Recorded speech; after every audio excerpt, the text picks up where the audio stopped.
Hold on.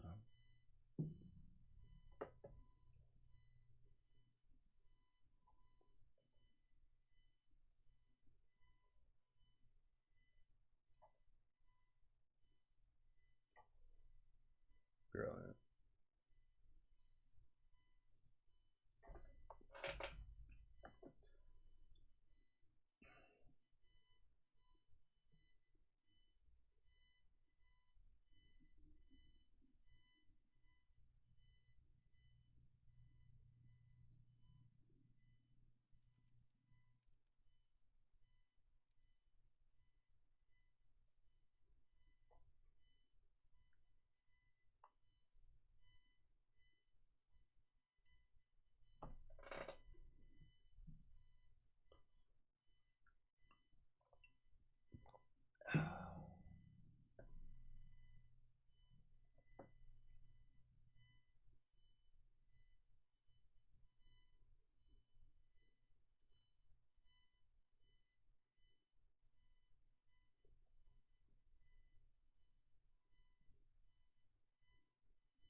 Oh, I didn't expect him to just to like do that.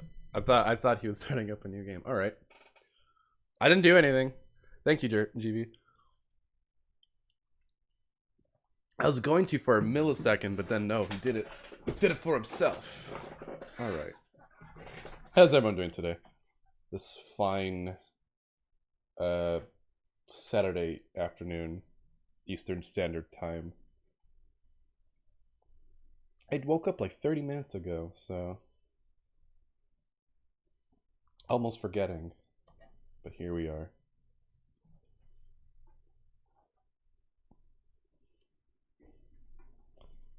Let us begin. I forgot where we. Oh no, I do now. I remember where we last left off.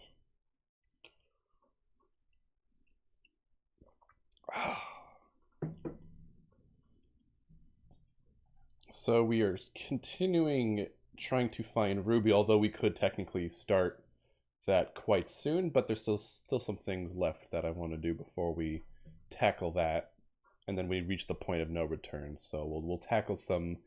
Hold on, how many things? I think we have 3 things left to tackle that I'm at least wanting to tackle.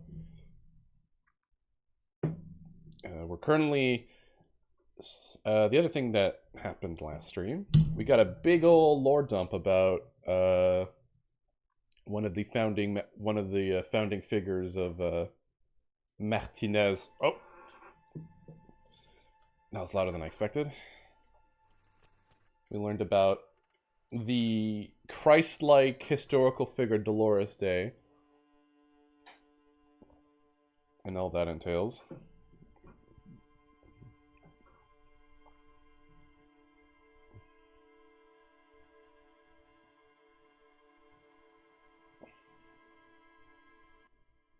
And now we're just in a church. There's a big computer we get to look at, so we'll have a look at that. Also, let me open that so I can see how the stream's doing. Okay, we're good.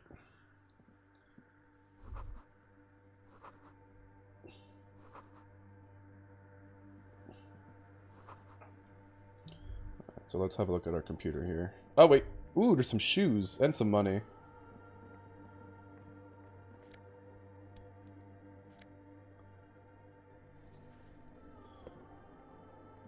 Alright, let's look at this computer. A machine stands in the corner, watched over by the figures on the stained glass window. It's turned on and quivering with soft electricity. A radio computer, says the lieutenant, stepping closer, and it's turned on. He seems cautious around the machine. We should leave. I doubt this place bears any connection to the case. What is this strange place? A radio computer. We have one down at the station. And before you have time to ask, no, I don't know how to operate it or what it's used for. Let's go. Wait, let me just investigate. It's set behind the computer. You see Varys and play and print buttons on the keyboard. A hatch connected to the central compartment is wide open. The lieutenant says nothing. You see the machine's glowing frame reflected back from the diamond shaped glass. You're free to proceed. Press play. A bar of fabric right above the keyboard starts producing a soft hum. The sound of static seeps through the machine's planar magnetic driver. Oh no, it was already glowing and now it's also making a sound? It's probably some alien Seolite technology. The static gets louder, slowly filling up the abandoned hall until a voice speaks out, crackling and old, cutting into the air. Good afternoon, Fortress Accident on St. Brun. This is East Insulin Repeater Station 1. Please repeat Is this his personal log? What's the personal log? The filament you have inserted into the core. Ah, right. Thanks for the explanation. That was the question. Have you inserted into the core? I don't know. Maybe? The old lady sighs. It's a wave of static distorts her voice to robotic sprawl. If you are unsure, how could you take a look? How do I do that? Open the hatch in the compartment. Don't touch the wires. A current is running through it, but the core is safe. There's a filament inside. I need to know what it's called. Alright, I'll do that. Alright. Yes, first, let's look inside, I guess. Log, February, March. Press play again. I looked inside the core, but the tape on the filament just said log, Feb, Mart. Good, please repeat the password. Let's look inside. There's no use trying to guess the answer. Maybe he knows something. The lieutenant nods towards Tiago. Alright. Alright, let's go see if that drug dealer man, or not drug dealer, that drug man knows what's up.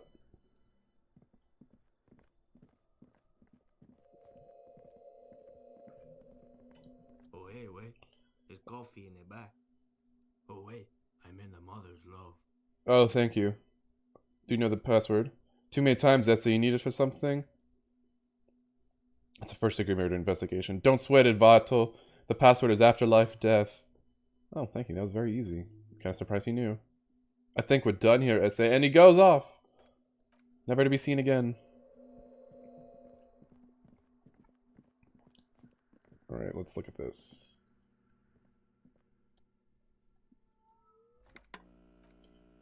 Alright. Afterlife death. Good, I've unlocked the filament. After ending this call, please press print to access the filament. Alright. And we can press print. Read the printout. The first entry made on the 4th February 51 by an unknown author, short and concise. Arrived at the church, the door was boarded up, so I used a crowbar to get inside. Looks like the place has been deserted. Nothing out of the ordinary, but I'll ask around. Need to figure out how to get the electricity in. The lieutenant leans closer, scouring the printout over your shoulder. Just as you finish reading, though, he looks up, muttering under his breath. 4th February, that's over a month ago. Whoever set up those machines has been here for quite a while. Let's read the second entry. 6th February 51, had a little chat with the local fisherman. Said I shouldn't go near that place, that the church was spooky and ridden with narcotics. It's a little spooky, alright. Still haven't figured out the electricity. See, even one of the spookers themselves says it's unnerving. What was that about narcotics? This could prove to be interesting. Wait, narcotics? I doubt that we can find any. It's just idle fisherman gossip to scare away the kids. He looks at the stained glass window. Nothing spooky about this place either. It's just abandoned and cold, and in an awful part of town. Read the third entry. 7th February 51, finally got the electricity, and next on the agenda, a new antenna. I'm thinking Esker series, something advanced. Read 4th entry. 8th February 51, brought the antenna, had some problems setting it up, called Simo for help. Heard the others are back to making art, drinking somewhere out of town. Suslaw started a rock band again. Lexi has been seen asking money from strangers. That's not good. Artist yet again, harassing citizens, stealing badges, occupying public spaces with installations like the one here. But at least the artists have their act together. They're qualified labor. They can get work anywhere. Graphic design, ads. The programmers are doing fine, too. I mean, they're programmers. The writers, though, they're fucked. I just have to find out what caused the data loss and be done with it. Still don't understand how it managed to wipe out the backup when the backup wasn't even connected to the front. I know. Everyone thinks it's impossible. They say I must be lying. I'm here to set it right. Where are all these people? Her friends, colleagues? She must be quite educated. She knew how to set up all this machinery. Read the 5th entry. 12th February, 51. Brought some food from the grocery store. Apparently there's a strike going on in the harbor. Definitely not happy to see Martinez people again. Everything's now set up in the church. Going to start working tomorrow, 8 a.m. The strike. We're nearing the date of the murder. Keep reading. I'm interested now. I want to know what's that radio anomaly they sent that sent this person here in the first place. Read 6th entry. 25th February, 51. I've been sending data up to Lintel for a while now, trying to recreate the data loss, but nothing. Didn't even feel like logging in the disappointment. But I did discover a curious autospatial anomaly at the back of the church. I've named it the Swallow. It swallows sound. Need to get some mics. Is she talking about... The lieutenant looks to the right toward the silence. Read the 7th entry. 28th February, 51. Yes, the first recordings confirm that the swallow is real and I'm not just losing my mind. It's a pillar of silence with a diameter of approximately 3 meters. Seems like the higher I go, the less I record. This might be a coincidence, or it could be connected to the data loss that led me here. The pillar of silence, she is talking about the silence. Is she suggesting it's more than a quirk of architecture? What could it be, though? Lieutenant doesn't answer. He follows her gaze, studying the basins. The water shines in them, no ripples. Read the 8th entry. March 51. Some kind of young disco men have appeared next to the church. I'd been trying to record the songs to find the epicenter, but now it turns out I've also been recording the future of dance music, one neo-disco song over and over again. Fortunately, the song is still monotonous, so I was able to devise an algorithm to factor it out. The other day, one of the disco men came in. Before I could even say hello, she got scared and left. Good. I don't want anyone distracting me from my work. She must be describing a cell. The girl on the ice sounds like her, yes. Read the 9th entry. March 51. A new 2M aux cable. Noodles, crackers, ping energy drinks, water, toothpaste, gum, but also some canned air. That's a thing. Your reading is interrupted by the sound of the church door opening. There's our programmer lady. With her weird... I don't even know what the shape of her head is, really. Skull-like? I don't know. Breaking into my radio computer, I see. I do apologize for the intrusion, madame. We are with the RCM, you see. Yeah, it's a strange head. We're looking for a suspect in a murder investigation. We thought they might be hiding here. No one's hiding here. She barely looks up from the keyboard. It's just me and my computer, and it has been this way for weeks. Now, please give me some room. I need 2 seconds to see that you haven't destroyed anything. Don't worry. I should talk to her after she has rebooted the machine. Alright, let's see what you know. What is it? I didn't break anything, did I? No, you just printed out my personal log and wasted some paper. It does not look like a big loss to her. Sorry, but who are you? What are you doing here? I am Sona Lukanen Kilde, the former lead programmer of Fortress Accident and RSA radios. I have over 16 years of programming experience, and I'm proficient in both Vox and Orbis languages. If you're not here to hire me, I don't really know how can I help you. Did she say over 16 years of experience? She must have started programming when she was still a teenager. Have you seen anyone suspicious? Say a woman named Ruby? What? No one's suspicious around here. She has not seen her, sire, 'tis true. How do you feel about anodic dance music? What? She squints her eyes. I hate it. I bet she hasn't even heard it. What are you, 40? It's the future of dance music. Maybe I'd have to be on drugs to get it, but to a sober mind, it just sounds like an uninspired rug whipping. No idea what it has to do with either dancing or music. Right, but how do you feel about a club for anodic dance music?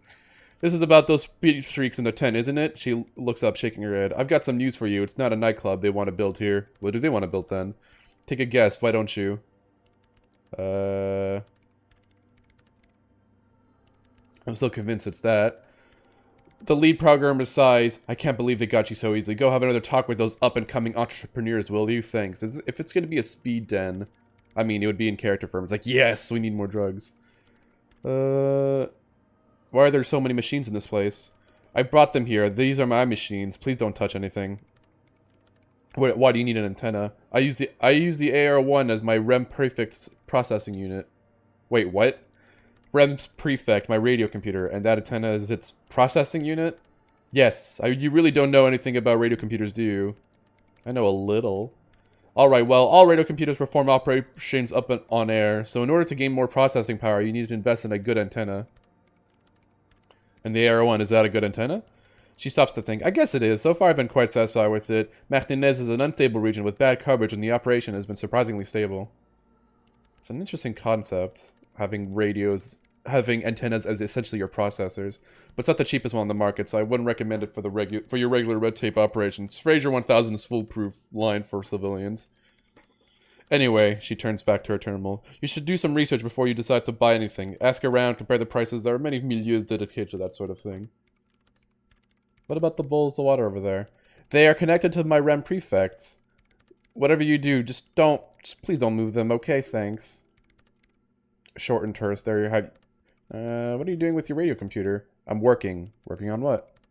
She said, could you just shh for a moment? Or get to the point? I really need to focus on something. Right, I'll try not to touch something. What are you doing in an abandoned church? You really like those questions, don't you? There's a hint of amusement in her tired eyes. They're bloodshot. She really hasn't been getting much sleep lately, has she? I'm just need to make sure you're not hiding on anyone here. No, I'm not. It's just me and the... I'm just doing some research, that's all. What research? I'm looking for the location of a 2mm hole in the world. Okay. Wait, what? Even me? That was a successful roll. The lieutenant raises his brows but doesn't say anything. Is the hole connected to the data lost in your journal? Yes, that's what led me here, she stares, but I suspect it might be something a bit more complicated than that. A hole in the world, what does that mean exactly? Exactly, what does it mean? There's something frantic about her as she locks her gaze with you, eyes shining like pearls. Up to now, it has been impossible to say what it is, because it's impossible to measure nothing. What do you think it is? What qualities does nothing have? How do you measure something that does not exist? She's suddenly absorbed in the conversation, waiting for your answer. That's a little above your pay grade at the moment. Oh shit, that was a failure.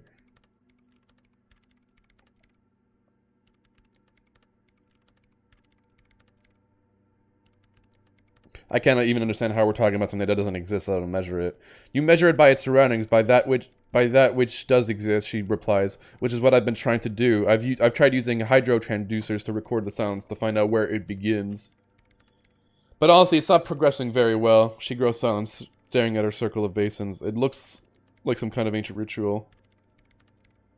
Do you have any idea where the hole might be located? Somewhere underneath those roof beams, I assume. She looks up, eyes trying to pierce the pitch black heights above, but without much success. Why there?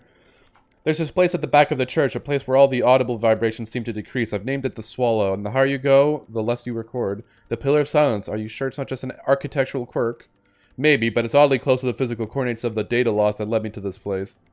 This is where the Crabman lives. I know. You don't think Crabman might be somehow responsible here? No, I don't. You said the research isn't going well. Why not? Because it's just trial and error, trying to locate the Swallow, the exact point in space. And I don't have a... She stops mid-sentence. You know what? It would be really helpful if you could just stop talking and let me work here. That's all I want to know about the 2mm hole in the world. No, I guess we can't talk. I guess I'll leave her to work. When's our next level up? 96. Oh, we can actually level up in here if I just... Possibly. 96.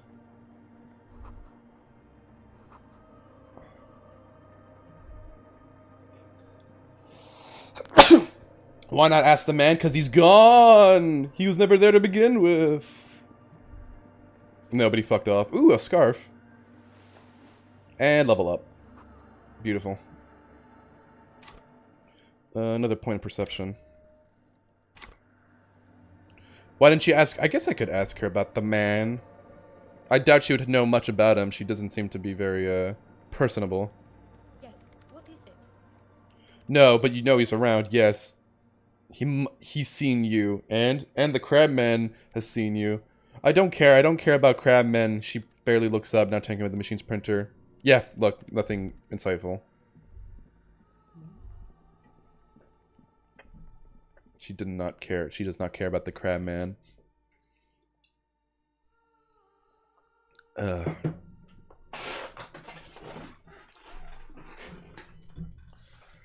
How's everyone doing, though?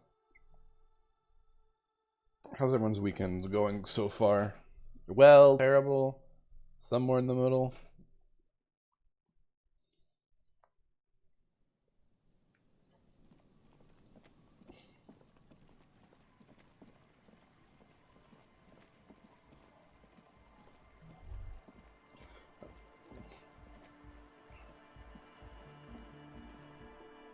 It goes guillotine.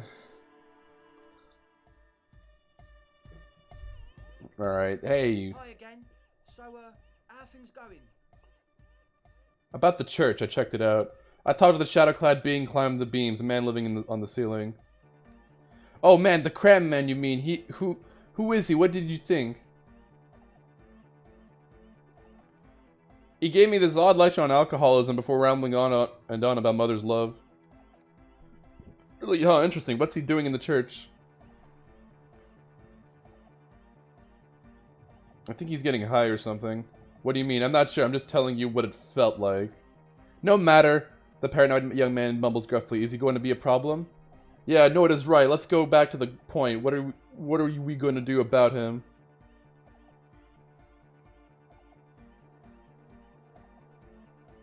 As far as I can tell, he's not going to leave. He'll climb around up there, and guys, you'll never catch him. I don't know, man. Doesn't it feel like a major hindrance to you? He rubs his jaw. Spooky guy climbing around where all the guests are trying to have nice, friendly hyper time.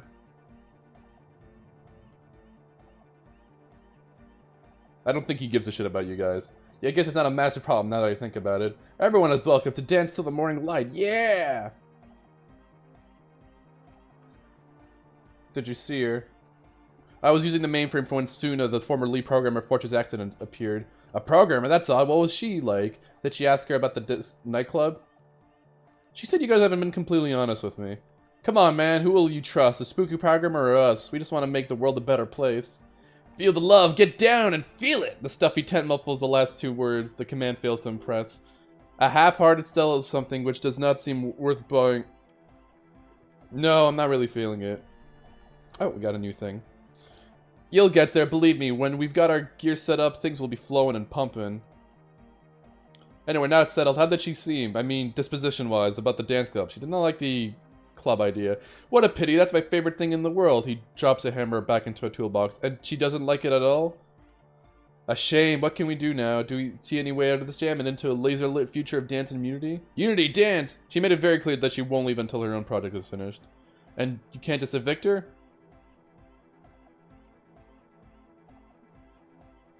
No. Look at you, Honor Man. No, Noid, he's right. Maybe we're approached it the wrong way after all. I'm sure there's a workaround. We can make a deal not to bother her. If that's okay with her, we only want to get in the church and spread the joy and ecstasy of music. The lines in the dark exist and coexist. At least Crabman seems like an advanced being. He's hard. He'll understand. Yeah, he can do this climbing thing in the tower in the program. Now, does she like it? She does. She absolutely does not. Really, truly despises it. Egghead cannot believe what you just said. It makes him pump the jam a little slower for a moment, but then he returns to the full swing of it. He's just in his own world, man. No worries, we'll figure it out. The man nods enthusiastically, then leans in and whispers, "If coexisting fails, you can always muscle her out, right? If it's all okay with you, what do you think?" I don't want to throw her out, but I'll try convincing her. Oh, before we leave and enter the void again. Searchlight division. What does this give me? This gives me +2 perception. Fucking aces. I'm gonna keep that. That's actually gonna be very important later on. This one was not great. Alright. +2 perception. This is gonna help a lot. Smells like laundry, and all these perception checks instantly unlock. Oh god, why are you linking? Oh, Jesus. Oh, that's bad. Do you think, if I'm lucky, we might find her today, actually. Yeah, I always thought he kind of looked like Rick. Might just be a weird coincidence. From Rick from Reddit and Morty. That show's gotten less popular lately. I think it peaked, and people were like, I don't want it anymore. Which is interesting. Apparently the 4th season, the ratings were on a decline, so... It quite unironically peaked at Pickle Rick, and then people were like, oh no, this is what we're in for, huh? Alright. Let's go talk to the lady. Why am I walking? Oh, probably because I'm in the church. Yes, what is it? What if you didn't have to leave? I talked to Andre. He wants to make work. He wants to make it work. I don't want to make anything work, she replies, her expression unchanged. Hold on, you don't want to make anything work? Yes, anything. I don't want to make anything work. Alright. Ooh, we have a suggestion. Alright, let's see if we can succeed that role. Oh, awesome. Easy, when her research is done, she can move out. Listen, about your research, you mentioned earlier that it's not going very well. Maybe I can help you with something. What? I don't really need any help with the project, but if I could help you finish the project, then you wouldn't have to leave it in a church. You wouldn't have to live in a church next to the Boom Boom anymore. Just think about it. She thinks about it, a glassy look in her eyes. A gust of wind brings some more snow in from the broken gallery. It touches her hair. Alright, bring me the game's off-site copy from my old workspace, if you really want to help. Oh, we already have it. Is this the filament you're looking for? No, that's the production schedule. I don't need the right filament member. It has off-site copy written.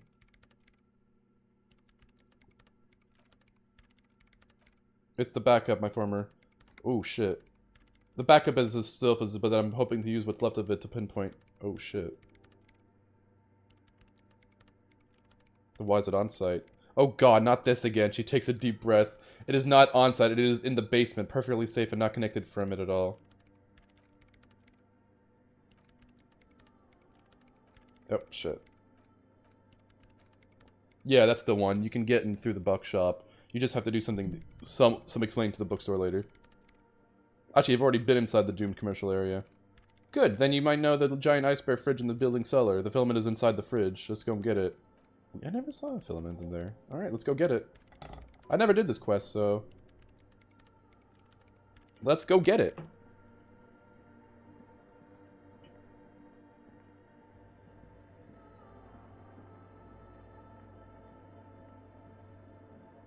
I saw the first 2 seasons of it. I watched both those seasons. I think I saw the first episode of season 3 and then I was not interested. And then the Pickle Rick shit came out. I'm like, okay, I'm not missing much.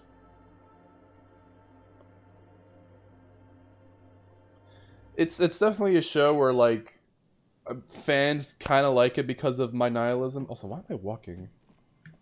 I must have pressed a button somewhere to make me just walk. Okay, there we go.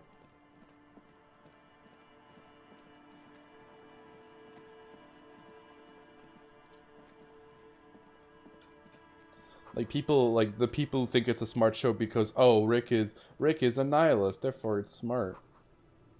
Nothing really matters. As people interpret nihilism as only being a negative way of thinking. Because there is such thing as positive nihilism, even though it sounds like a contradiction. Alright, let's go.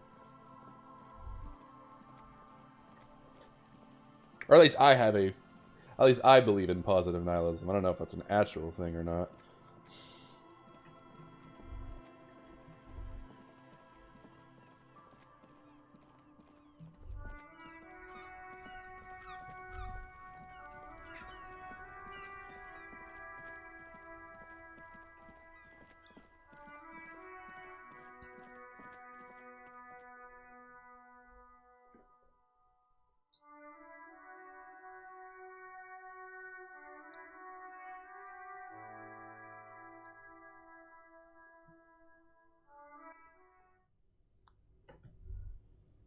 Alright, let's look in the fridge.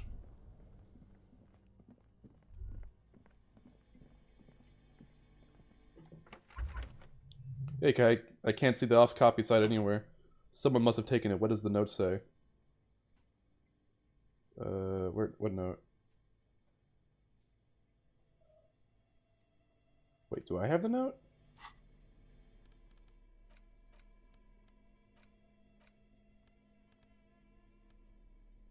Oh, here it is. That's right. Interact. The note is written with the blue pencil on... Okay, the kitchen magnets have left spots on the surface. Does it say anything interesting? This is the tangential at best, but the lieutenant's detective and read the note.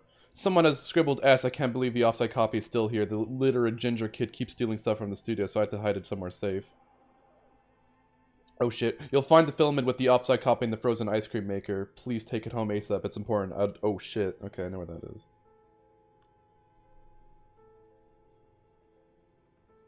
Who's the illiterate ginger kid, I wonder?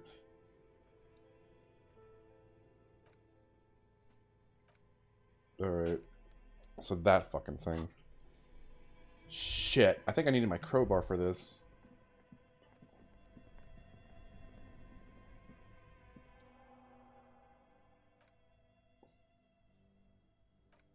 Did Tuna give you a perfect tool for this kind?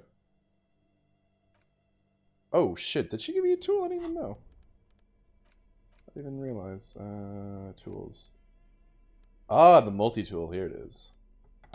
That thing is fucking massive. Holy shit. Open that bad boy. Yeah, inside of... We found it. Take the filament memory.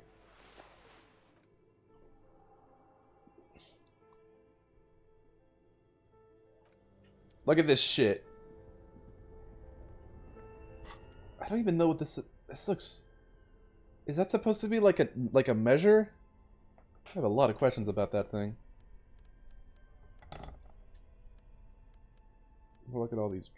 Look at all this booze I got.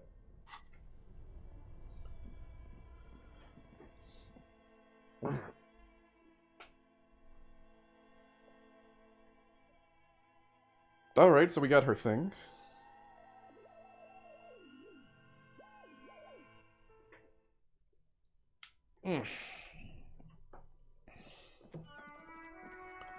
What if you remake Cloud's Sword for people who live in the hardware store? Pretty much. Although the way it was held, it reminded me of a Soul Bad Guy's weapon from Guilty Gear. I get a very strong impression of that.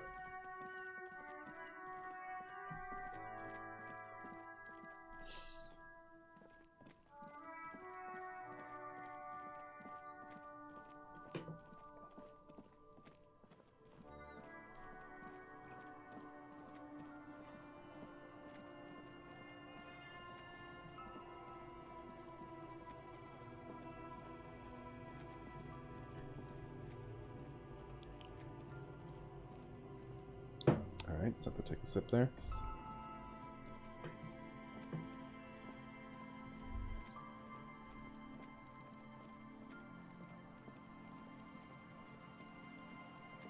Alright, get in the church.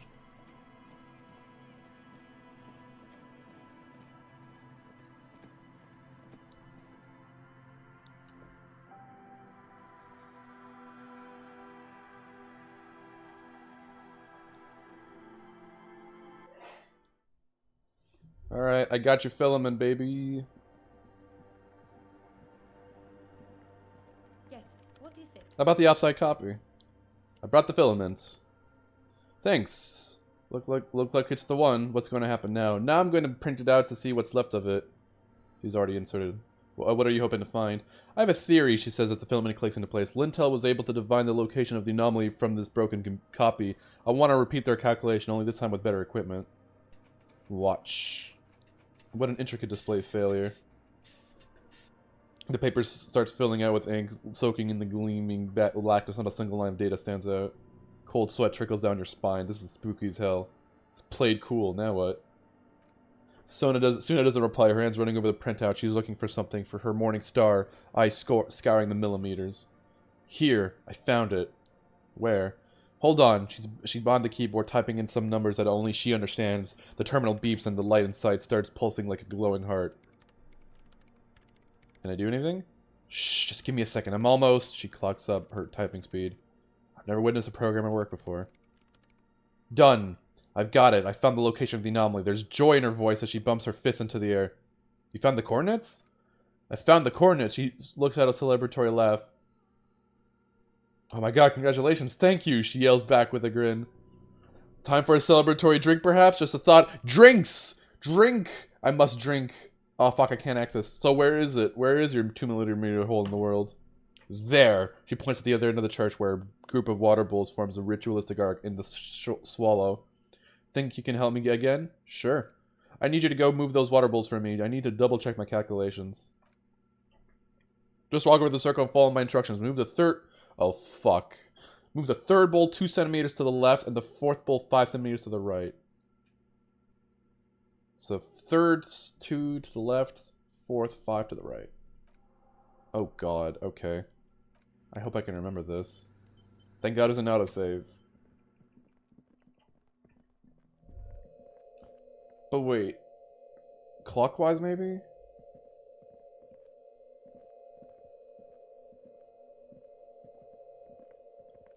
Unless it doesn't matter. Oh, it doesn't matter. I don't have to remember.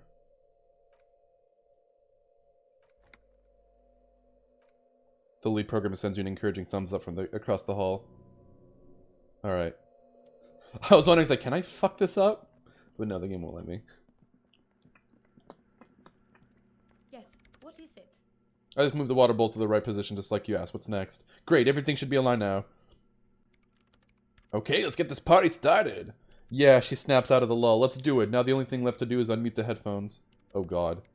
If we've got the location right, we should then be able to hear whatever sound this anomaly makes. Wait, why do you have your headphones on mute in the first place? Honestly, I'm a little scared. Is it going to just silence and nothing else? I don't know. That's what I'm scared of. I don't know. It could be anything. Maybe it'll be a fucking scream. I mean, what sound does nothing make? How can you even listen to something like that? It doesn't exist.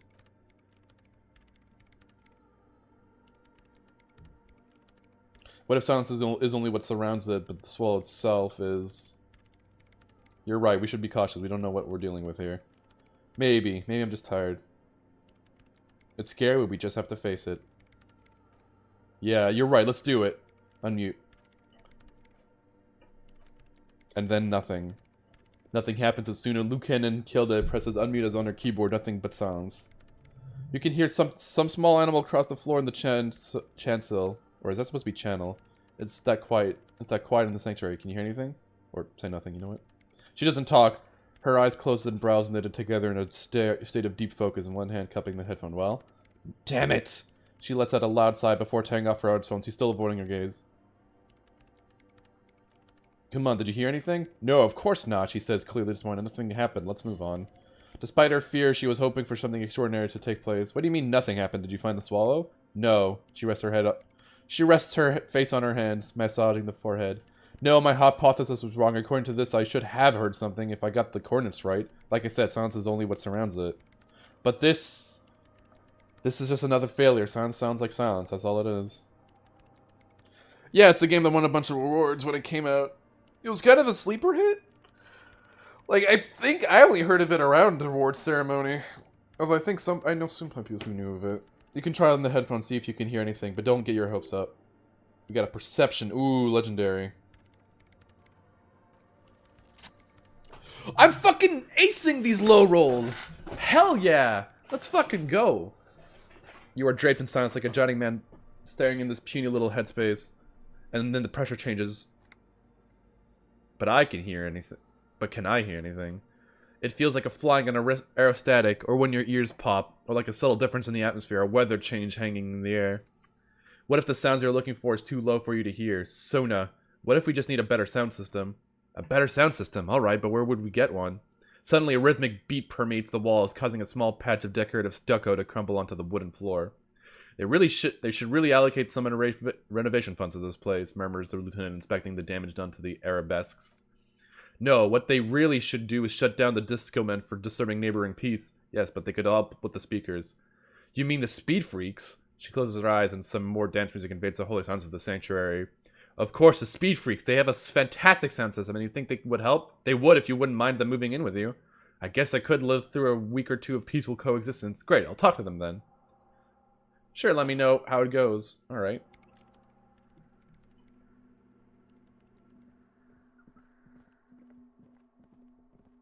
Damn, that was an awesome skill. A game of skill, my brother. 28% chance to succeed.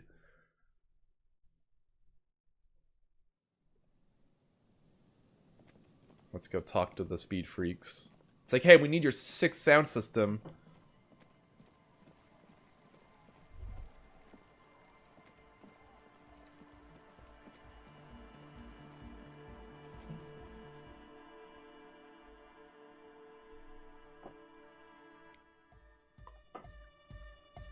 Hi again. So, how things going?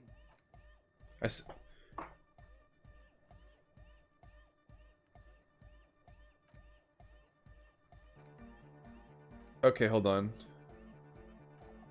Good news, I managed to convince Suna. She's okay with you guys moving in, but on one condition. She needs your speakers for her project. It's a speed freak. We are grateful, Copman. You're an augury of a new era of analytic dance music. You're going to have to share space for a couple of weeks until she gets her research finished. That's fine. We can manage. I'm glad I could help. We appreciate it. It's going to take a bit to move our stuff inside. Alright. Let's see this. I've never done this quest, so this is gonna be this is new to me. What the fuck? Was that boat always there? I think it was. I just never noticed. Ooh, hello. There's more things of money.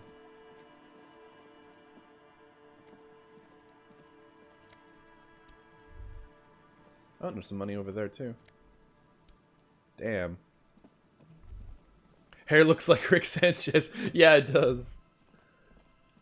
Foko mentioned that earlier.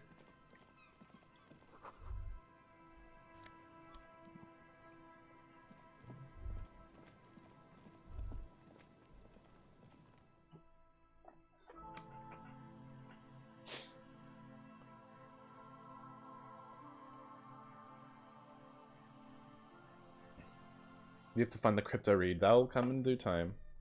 Look at these guys. They're just happy to be here. And she's just still scanning. Alright, let's see if we can talk to her now.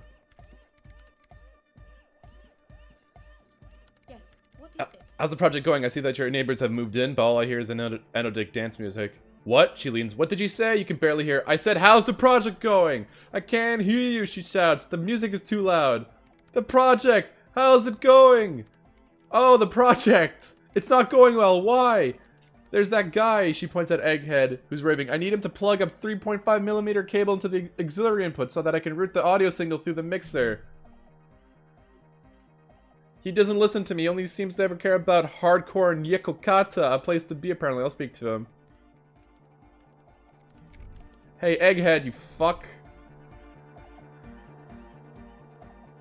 Hardcore. Is it? Hardcore. They're just gonna keep saying hardcore. Skibber danger. I am the rearranger. This guy is just... Your cop training did not prepare you for this. What to do?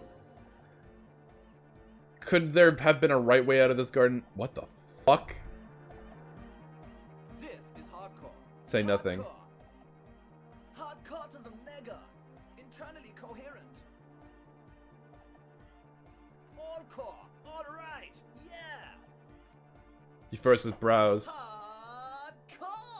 Ah. Huh, so hardcore. He stops.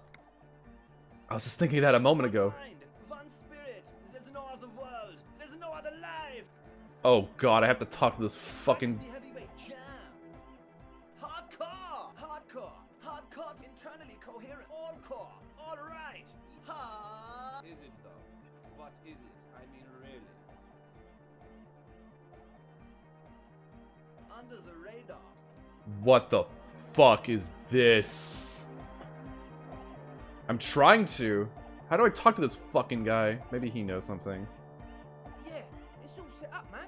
Can you already imagine 1,000 people in here? 10,000. You can't even put 10,000 people in here. Static vibrations, totally transcendent.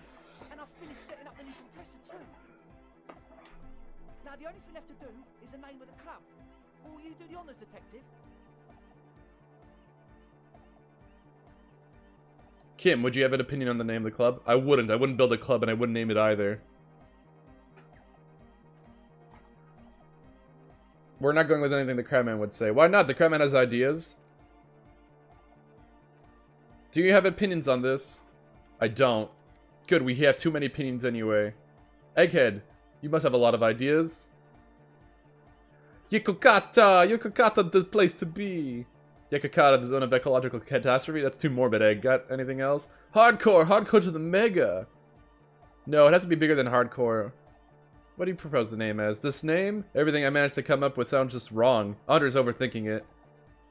Yes, you should do it, detective. Alright. Disco Elysium. You know what? It's the name of the game. Let's call it Disco Elysium. Like the DeLorean word for the world, you mean Elysium. But Disco Elysium, she looks unsure. Isn't it wacky? Disco's kind of gone, isn't it? Forgotten? The past is the future, but the future is dead! No, it's beautiful, beautiful and brave, like we want it to be. And short, and memorable. It's settled, then. Everyone welcome to Disco Elysium. Well, there you go. Observe his move. What are you doing, Andre? I'm dancing! Look at him go. But it doesn't look very cool or modern.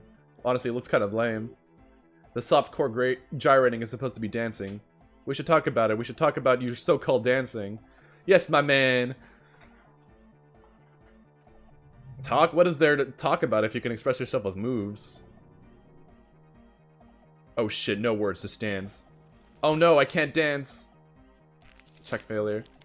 But imagine the moves you could pull to this futuristic beat.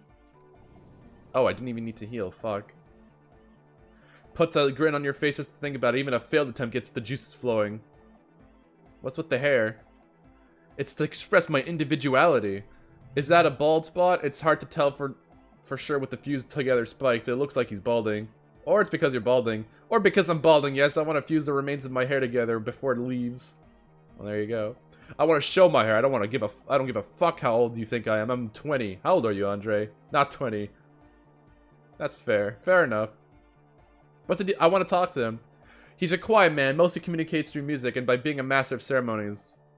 How do you communicate with him? Well, he shrugs, he's just kind of here. I don't really know how to communicate with him. Have you ever really talked to him? Yeah, sometimes when I stumble and find my way into his center. You have to hear a lot of hardcore to the mega first, though. Okay, so that was the only hint. Alright, we have to hear a lot of it. We're close. True. Hard. Hardcore. Hardcoreism. Internally coherent. All core. All right. Yeah. Hardcore. Is it though? What is it? I mean, really? I am the mic and for. Okay, what the fuck? We're close. True. Hard. Full. Hardcore. Yeah. You can yeah and say random things all day, but the track still doesn't sound all that hard to me. Spinning out lyrics since the day I was born, and the amount of lyrics I got is. What the fuck? This is so bizarre. We're close. True. Hard. Full. It's hardcore. Skipper D. Skipper Danger. Nope, that's not working. I need to talk to you, you fuck! Hardcore. Hardcoreism mega. Here comes the night. Oh my god, this is so stupid. We're close. True. Hard. Full. Hardcore. Hardcore. Internally coherent. Good morning, yeah. 1, 2, 3. Yeko Katas. The place to be. Yeko Katas. I don't know any of this. We're close. True. Hardcore. Hardcore. Internally all core. All right. Yeah. Gotta get the people going. I see. Yeah. Request. I want everybody as close to the stage as possible. Okay, hold on. I'm not getting anywhere with this. Alright, let's figure out. This is really weird. You were talking to a man who exists in his own realm, his own mindscape.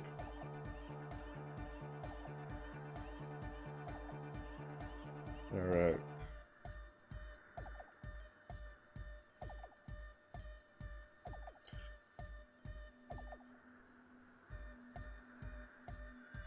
Okay, here we go. Apparently I'm not hardcore enough.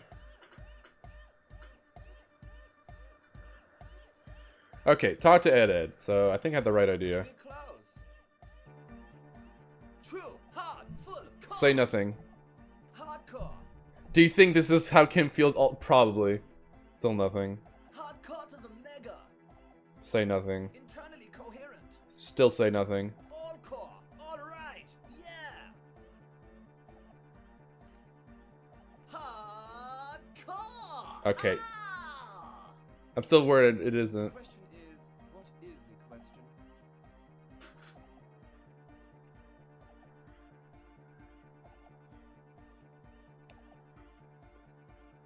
There would have been a good if I had asked you a question, but I didn't know. It's just idiotic. There was a question?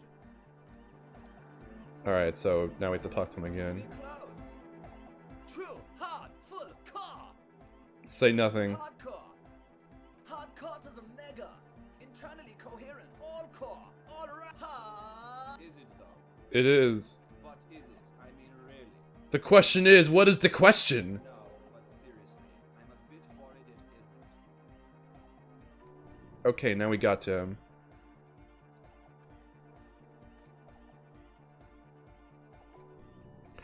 Don't be alarmed, everything is okay. He isn't actually worried, everything is still... Hey, can you please route Sona's signal through your speakers? To the Mega! It's 3.5, no doubt about it, it's on the ground. Oh, so... Oh, she uses 3.5, an uncomfortable pause follows. Yeah, the auxiliary line is 4.5 millimeters, those two don't mix. Oh no, we're going to be in this church forever. Don't worry, I have an adapter, oh, thank God. Hang on, this is a 4.5, we're all good people. Great, someone got through him. Okay, let's get it all set up. Can we turn the music off, please? Egg, the music. Everybody, don't panic. I'm going to turn off the Arno for just a sec. Alright, let me open that.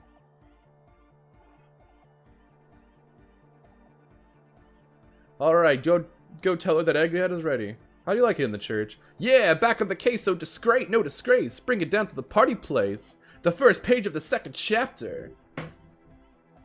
Could it be? Maybe for him you only have a chapter or two left in you. Last of the penultimate work. Alright. Are you a thought reader? No nation, but transnation. No war, but class war. Does that mean you're a thought reader? So you're not a thought reader, you're a communist? He's not a communist, that's just something he likes to yell. He picked it up from a tape jockey at the Elysium. She was a communist, though. Oh. Yeah, with a rebel yell. It's good you're not a communist anyway. You should be an ultra-liberal.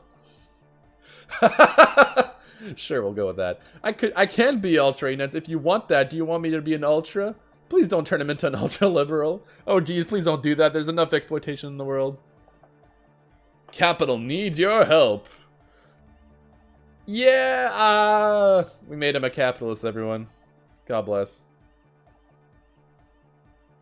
Capital rules the nation. He looks at you with an almost impossibly wide shining grin, looks to see if you approve. Right on, Lord Robroder. Does he look like David Bowie? I don't see it. Oh, Noid, you mean? Yeah, he does look like David Bowie. Oh, what's the specific? What's that? What is it? The Ziggy Stardust David Bowie? All right, we have another level up. More perception. This will be relevant later. Yes, what is it? Alright. Okay, but think you can ask him to turn the volume down just a bit? Maximum! Maximum is the only way! I know it is, but could you please turn it down just this instant? Just this one time. Maximum is not the only way, okay? Pumped it to the brick! Oh god. See? He pumps it to the harder, it's hopeless. I think it's stuck. Of course it is. Yeah, permanent enlightenment, ray of sound. Never mind then, let's get on with our project. I'm going to unmute the speakers on a count of 5. Everybody ready?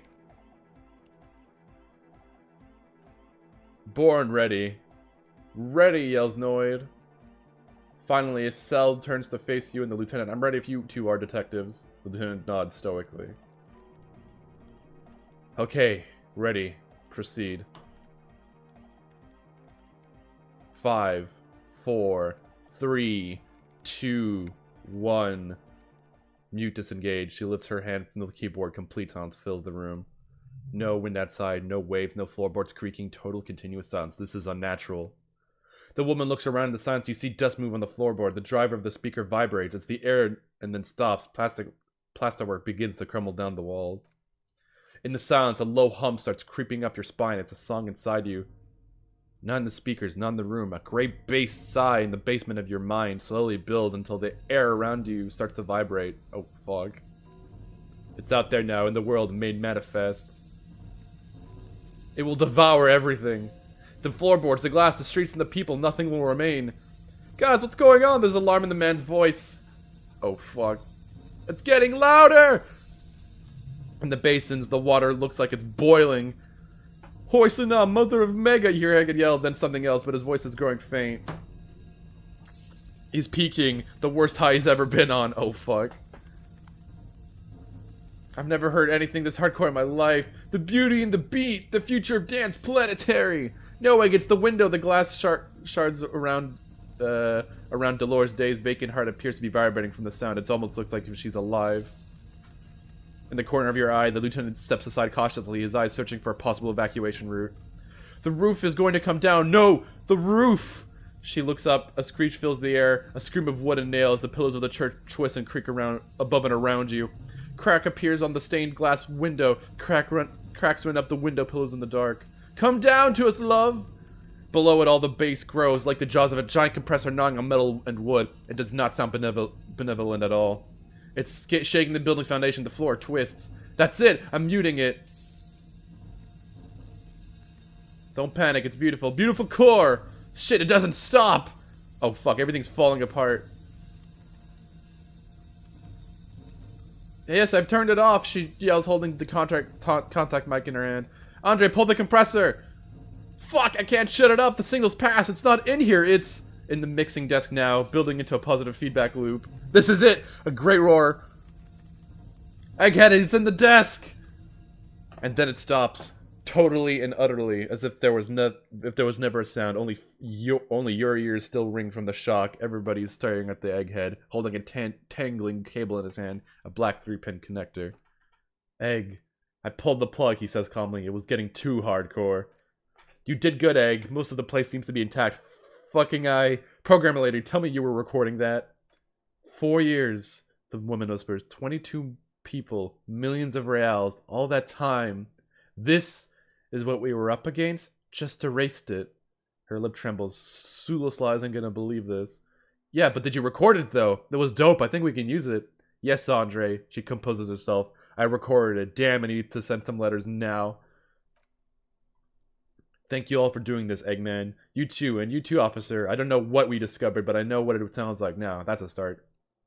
Did you hear that, Kim? It was very hard not to. I think you're right. There is something going on here, and you need to be very careful with it. I promise, officer, we will not play it again. I've never heard anything like that. It was mathematical information from the anomaly presented as a waveform. That's what it was, technically. Theoretically, she shakes her head. I have no idea. I've never even heard of anything like this. Her voice seems muffled in the silent church. It's your ears adjusting after the exposure. You're gonna write Sulasla? Yes, our lead designer and maybe some of the producers too, and some of the writers, if they're sober enough to open a transmission, they need to hear. What happens now? Are you going to stay here? I'm gonna stay here with these lunatics, send letters, maybe meet Sulasla, also devise further measurements. I want you to know that's totally chill with us. I don't care, but thanks anyway. Thank you anyway. Now, I have a theory to come up with some kind of preliminary explanation to all this, or the letter will sound like I've almost lost my mind. Yes, and we have to get back to stabilizing Martinez. He breathes out, trying to shake off tension, instead of demolishing it with loud bass noise of unknown origins. Some tiny hard things let go in your stomach. You're still alive. Pale unknown. Oh, fuck. Form a theory. Let's see if we can pass this 3%. Nope. Alright. That's it. Alright, that's the church side quest. At least, I think it is. I don't know if there's anything else. We could probably present a theory. Don't know what that'll give us. Alright, let's see. I think that was really actually it.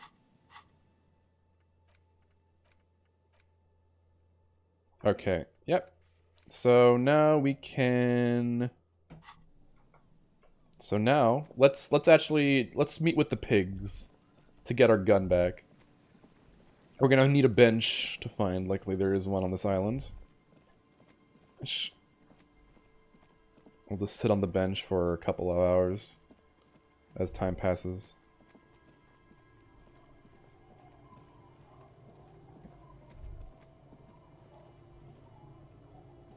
Oh, actually, there's the benches that way.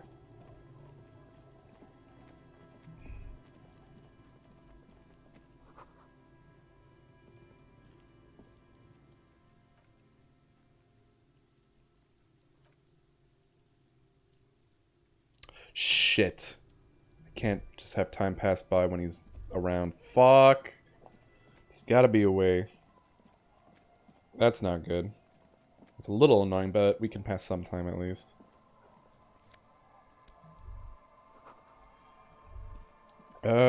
What can I do in the meanwhile? Probably, I guess, report to morale and have some time pass.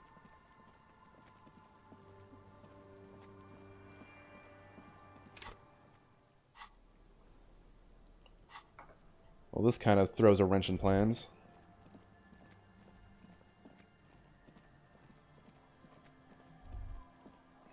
Trying to see... Oh, check the boardwalks, check the island for bullet train. We haven't even done that quest yet, so... Fuck it, since we're there. Let's go to the boardwalk. We gotta talk, we have to talk to people for time to pass. At the very least, have it pass until 9, so that we can meet up with, what's his nuts.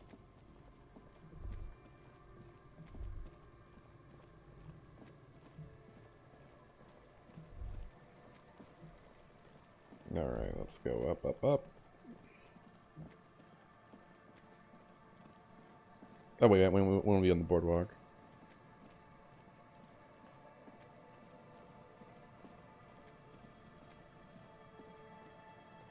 Afternoon. Oh, what's in here? Some more money.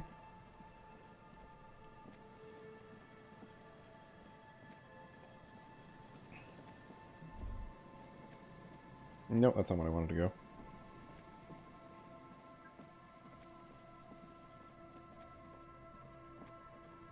Alright, so we want to investigate here, see if anything triggers?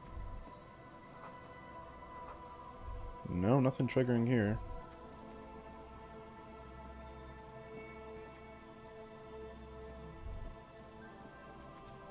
I mean, I don't follow drama. It's a waste of time considering what people, what we do here.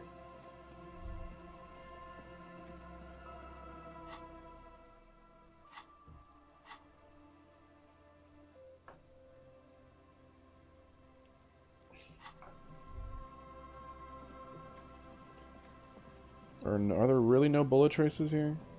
Like none, maybe in the trash? I doubt it, but...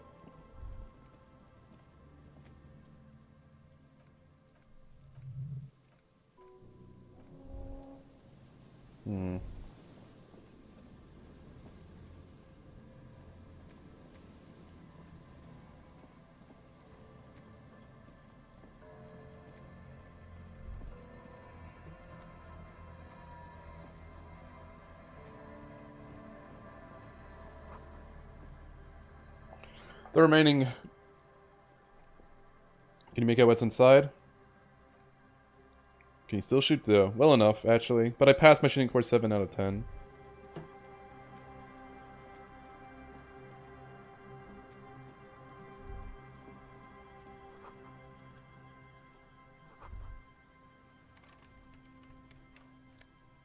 More money in there. Let's talk to this guy, why not? And Mikhail, notice the windows, especially with how there are no windows on the south side. This was to deal with. You, officers, come to investigate the historic subtext of West Martinaise. I'm Trant Heidelstadt. You must be Kim Kitsuragi, right? I was just telling my son about this building. Not a lot of people realize the historic significance here. Very rich in hypertext. Nice to meet you. Hold on, hypertext? Yes, hypertext. Jan Karp and the collection of cultural hyperlinks. He's just making up fancy words. This doesn't mean anything.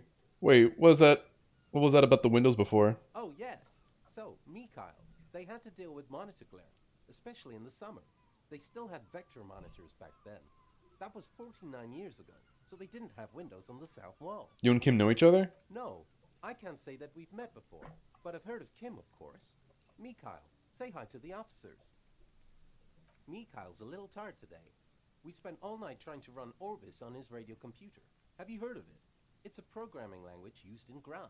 Quite tricky, but he wanted to play this Grad-made adventure program. We've been getting really into worms lately. The man speaks in the artificial cadence of a professor or someone who's been on too many radio shows. But I assume you're not here for giant worms, when there are so many real things to see. Just as I was telling Mikhail before, this is where the Coalition landed in '08. We could be standing on what is the most interesting landmark in Revachol West. I'm looking for a suspect. Have you seen anyone suspicious around? No, I'm afraid I can't help you with this one, officer. It's just a regular day off for me and Mikhail here. So you haven't seen anyone around? No, I'm sorry. As I said, this is just a day off. We just arrived anyway. What's so fascinating about an empty old building? Aha, but it's not just any empty old building. He raises his hand to his eyes to shield himself from the pattering rain. All four of you turn to admire the mural before you. What not a lot of people know is... this used to be the R&D department of Feld Electrical, and Feld, which now sells ink cartridges, mostly was once the top dog in the turn of the century cybernetics boom. Hold on, what's R&D? Look at the building looming over you. I don't think I've ever heard of this Feld Electrical. That's not surprising. Only a vestigial ink cartridge and ferrotape manufacturer remains. He adjusts his suit. They started out as a midway electronics outfit in Königstein 2 centuries ago. After an aggressive move of Revachol, Feld became a global player in the emerging personal electronics market of the pre-revolutionary era. Still, Tricentennial was beating them in business machines. He gestures toward the building. But Feld had an ace up their sleeves, or should I say, they were developing an ace up their sleeve. I'm mixing my metaphors here. What was that ace? It was here in Martinez, possibly in this very building, that they developed prototypes for a tape computer. A tape computer? An elegant folding mechanism of rollers and ferrotape ribbons, portable enough to be take-it-home solution, revolutionizing business machines, possibly even bringing them to the average consumer. Which is a feat of engineering even today's giant reams ICN and ZAM haven't achieved yet. What happened? Indeed, what?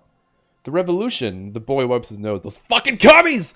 He nods. Unfortunately, their moonshot project never made it to the market. Feld's move to Revachol backfired. The revolutionary government liquefied their assets and expropriated those who were very advanced prototypes, possibly from this very building, or one of the adjacent ruins. He pauses to the other building, then continues. All this was built by Feld, even the boardwalk. Wildparents built Martinez proper as a result for their middle management. Feld built this town for the R&D. You said they built this boardwalk? Yes, they even built a pleasure wheel, but that got destroyed in the war. A pleasure wheel? I'm guessing that means that's a Ferris wheel. Yes, to learn their star engineers, this part of Martinez was nothing but reeds before Feld arrived. They had to make the prospect of living here attractive. It was supposed to become global center for innovation in cybernetics, but history had other plans. What happened to the engineers, the company people? Oh, I'm afraid it didn't end well for the boys. He smiles again as if he's somehow personally responsible for this bleak turn of events. But this story is a bit too dark for little Mikhail here. Now, if you were to ask me about tape computers... Wait, is he saying that he would just bypass the excesses of the revolution?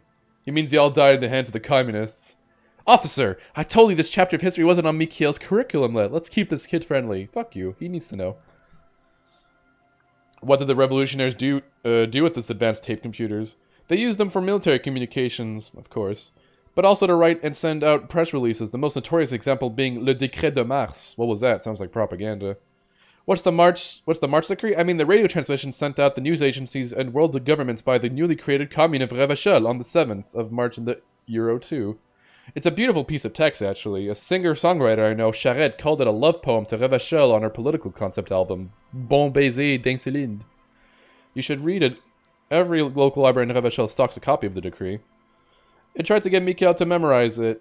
He looks at it. His face hidden behind the book. Tried to. Someone was much too interested in worms to be paying attention.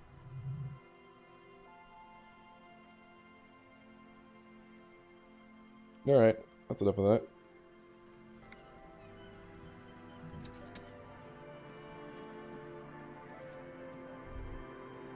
Wait.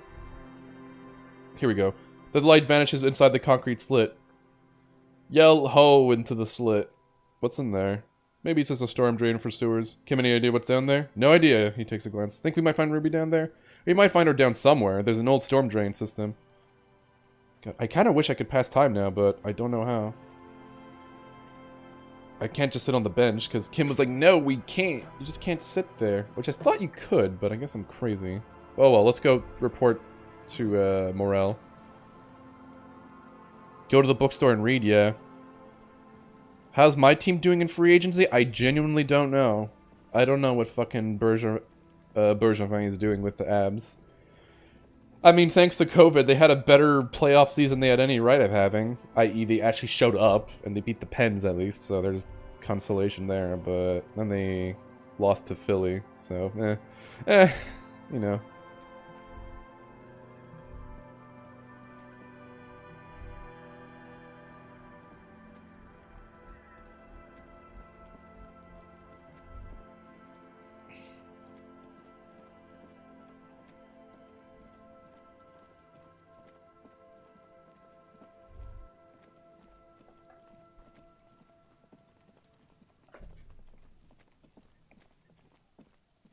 Actually, wait. I think there's something I could do.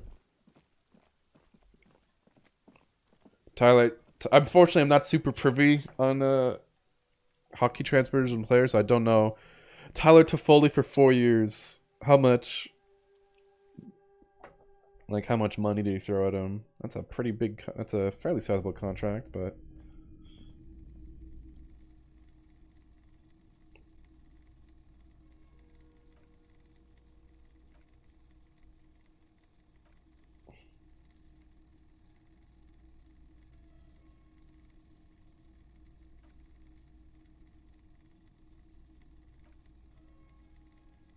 Are these royalists? Inspect the knights on horseback. Oh shit, this is an interfacing check. Yes, what is this? So to the shopkeep. Oh, that's a headless fallen soldier. Of course. I'll buy it. Sorry, what are we talking about again? The Headless Fallen Rider, it's an urban legend about a man who rides the streets of Ravachel sporting a fallen tracksuit. As you can see, he's missing his head. He points at the decapitated figure. 50 cents. Bargain price. Oh, fuck yeah, I'll take it. This will be relevant later.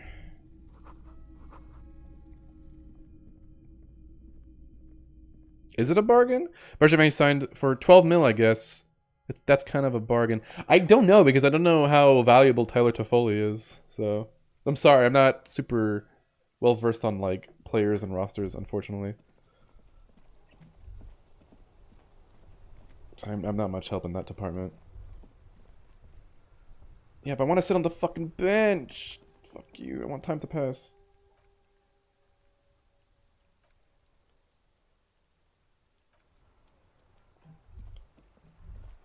I just need to know what a good effective means of passing time is.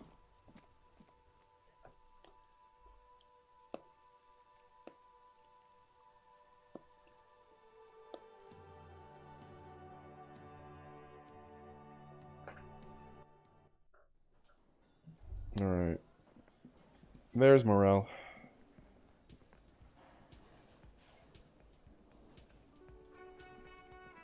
It's great to see you again, officer. My wife can't wait to thank you. Oh, talk to her, I guess.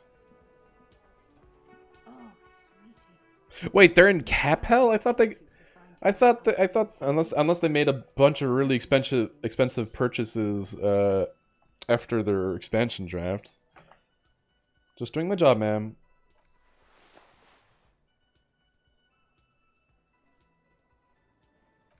Thank you about that. Haha, nothing like the gratitude of a good woman. Now then, what can I do for you? For 7 years? Oh boy. So I checked all the traps. Good. And one of them was empty. Completely empty? The cryptozoologist's eyes grow wide. Surprise tempered with fear and trepidation. He doesn't know what to think yet. Maybe you're joking. Yes, there was something and nothing in the trap. No locusts, no phasmids. No locusts, but no phasmid either. That's not ideal, but he rubs his chin. The empty trap was the one at your campsite. Maybe this factors into it somehow. I definitely left that one stocked. Right from the campsite. It just means the insulin phasmid is even more clever than we thought. She's engaging in a well-known self-deception called motivated reasoning. You should correct them. Of course, more clever. Yes, the Phantasmodea picked up the locust and escaped. This is good news, though we'll have to reconsider the design of the traps, make them more secure. His companion sighs. Another trip to the reeds. It's not a very scientific to reason backward from a conclusion you want to be true. I appreciate your concern, officer, but please leave this to the experts, unless you have an alternative hypothesis you'd like to venture. You're jabbing at the soft underbelly of his psyche. He realizes he's gotten defensive. Actually, no. His tone changes. Excuse me for getting emotional. Wait, I can inspect him again? You've helped us twice now and brought some great news, too. My gratitude and the gratitude of the Société Cryptozoologique de Ravachel is yours. Heartfelt gratitude, but does it feel like closure? What really happened? Tell me more about these traps. Well, he points, they may not look impressive, but Lena designed them quite cleverly, so I'm sure they'll do the trick. Lena designed the traps? Yes, he says with pride. How do the traps work? Simple. Attracted by the locust, the phantom crawls down the tunnel and having eaten its fill, can't get back out. At least that's the intention. The net isn't a perfect solution, but we didn't want to use anything that might damage the specimen's delicate exoskeleton. Insulted morale, damn. How do you become a cryptozoologist? I've just always liked animals and puzzles. Searching for cryptids is a bit of both. Why not just be a zoologist? Real animals are puzzling too. Real. He scoffs at the concept. I know you think one is a respectable profession while the other is superstition. Everyone does. Honestly, being a cryptozoologist trumps most of the garbage I've seen people do. Yeah, I'm humming and nod. My methods do not differ from other scientists. I simply draw upon a wider variety of evidence, and I have more hope that something truly surprising might happen. Your nerve endings tell you there is no such thing as a positive surprise. Life surprises are mostly miserable. Agreed, yet there is always a chance, albeit a small one, of a truly good surprise. One simply needs to look at the history of science. Serendipities abound.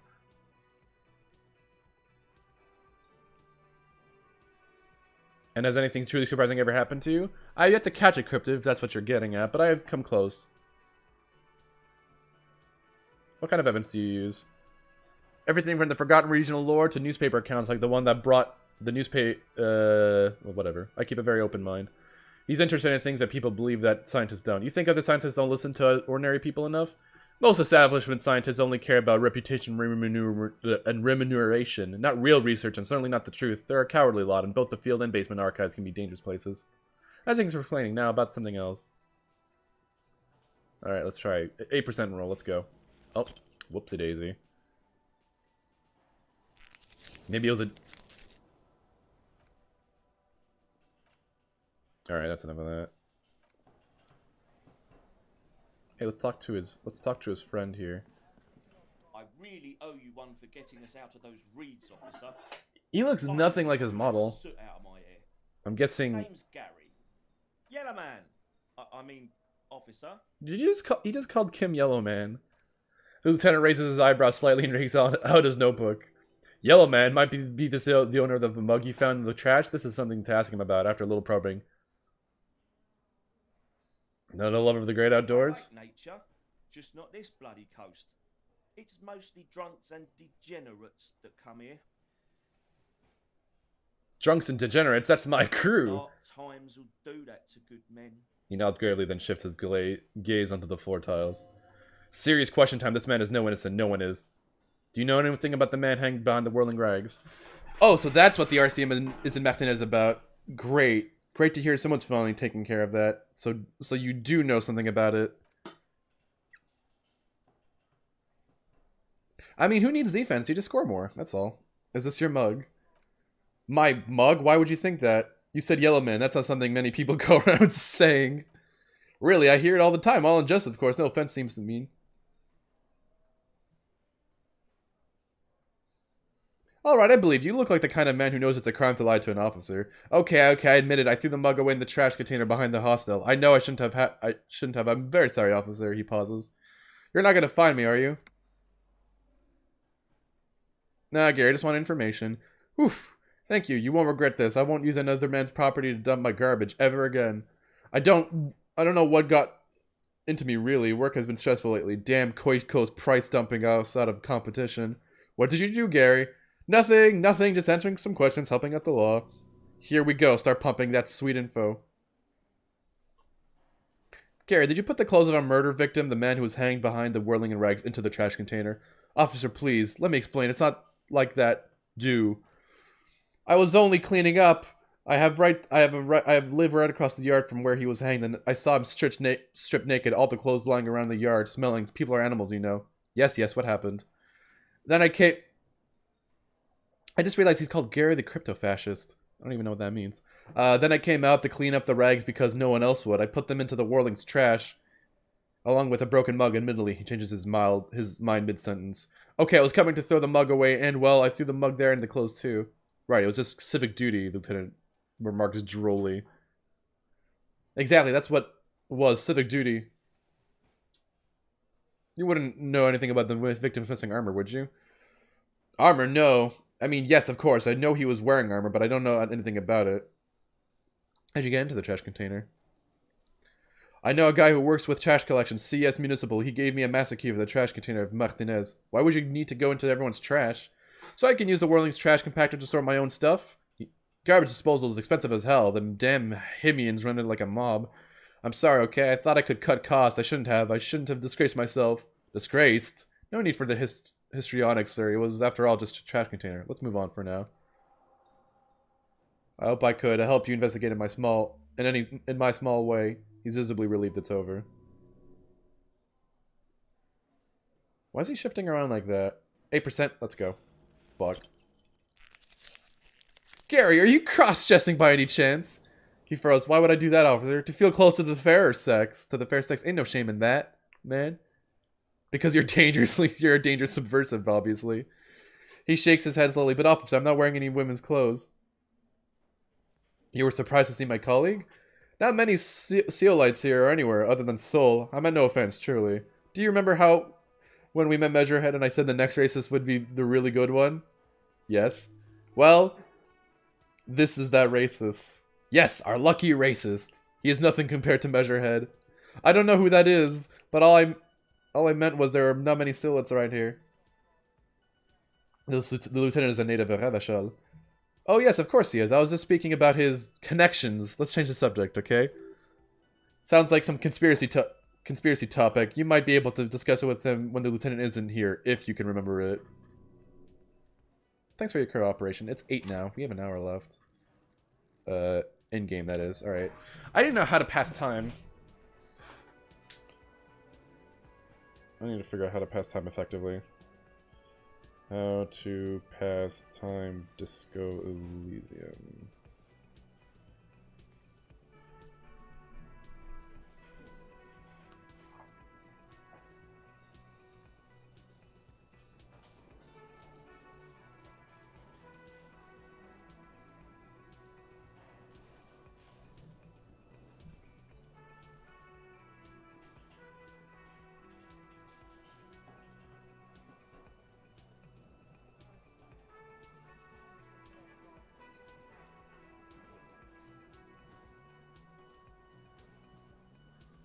Okay, so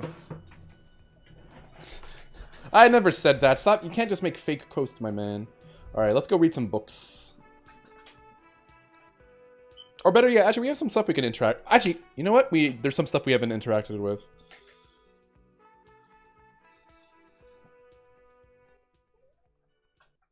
Let's look at some stuff we can interact with. Interact. What do I do with you, bullets? What? The lieutenant steps closer. I said, what do I do with you, bullet? Well, if it was the bullet, which I'm not, I would say find the weapons that shot me. Good idea. If we find who owns it, we will have likely found who used it, possibly to kill our victim. In conclusion, the more we know about this bullet of yours, the better. Feel the bullet through the bag. Inspect the bullet closer. The jacket of the bullet is made of yellowish metal. It has blossoms out to reveal a dark gray core. The base of the bullet is close to 5 millimeters in length. Look at the jacket. And the core? It's quite destroyed. Some of the fragments are still lodged in the wounds. What can you say about the bullet so far? It's jacketed bullet close to 5 millimeters in diameter. A jacketed bullet? Okay. It would have been shot from a military-grade breeching loading rifle, and not from a muzzle loader, like those typically found on the streets of Martinez. We were right. This came from a serious weapon. Hand-eye coordination. Fuck. I need to buy some more stuff.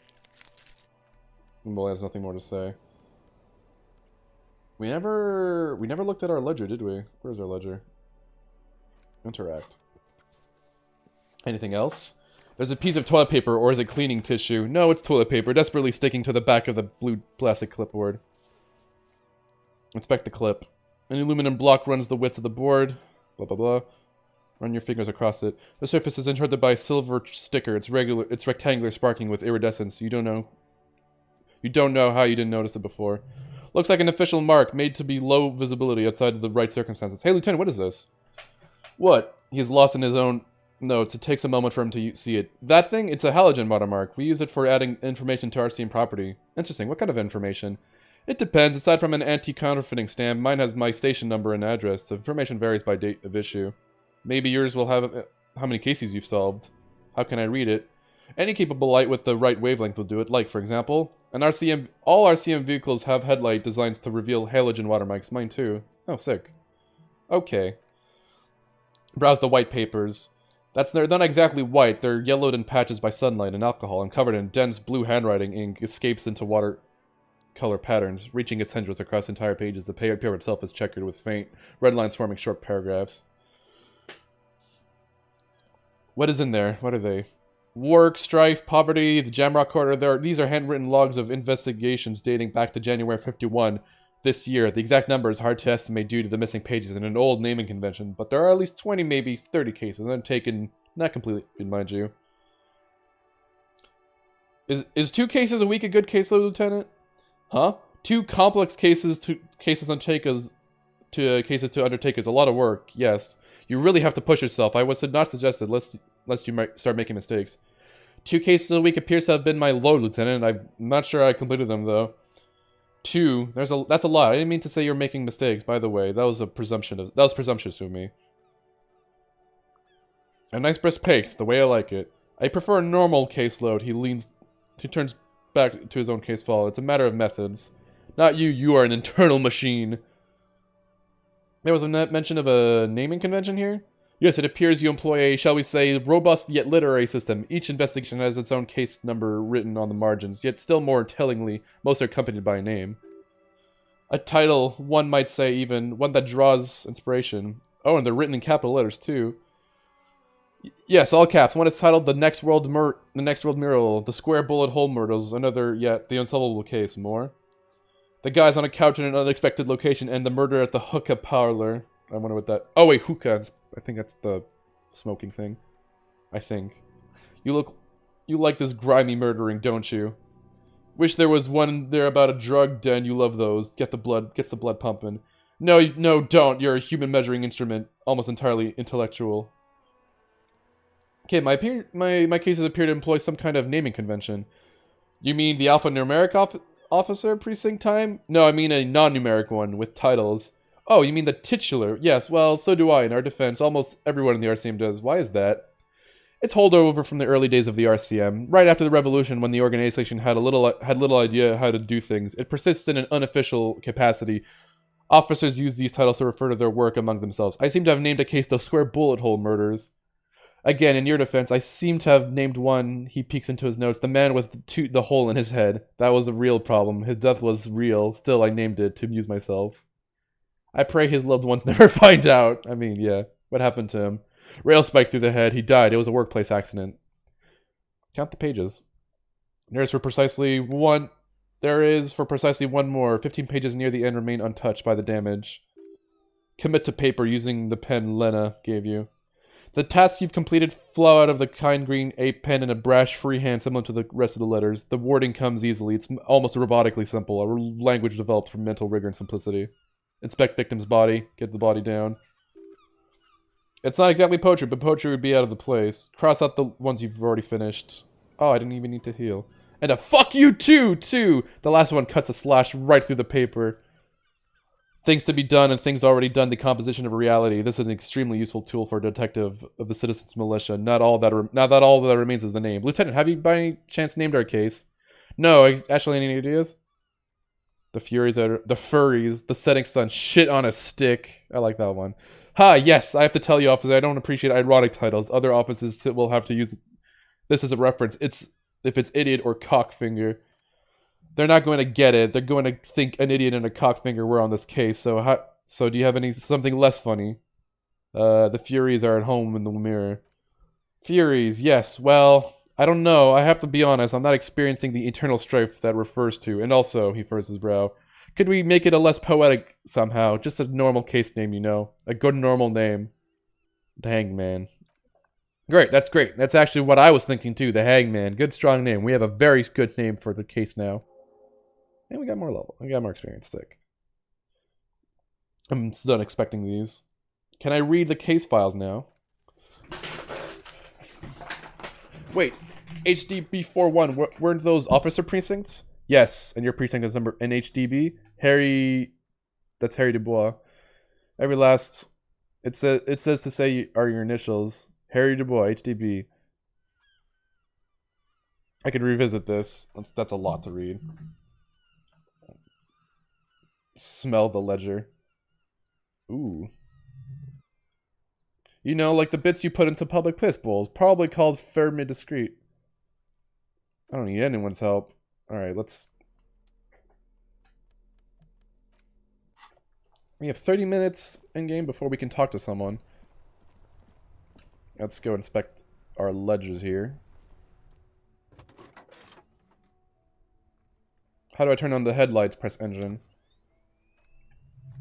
Like a leopard walking from its sleep. Whoa, fuck, that's loud.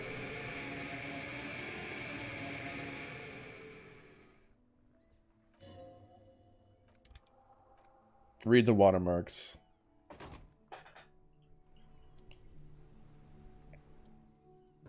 Oh shit, that's not what I meant.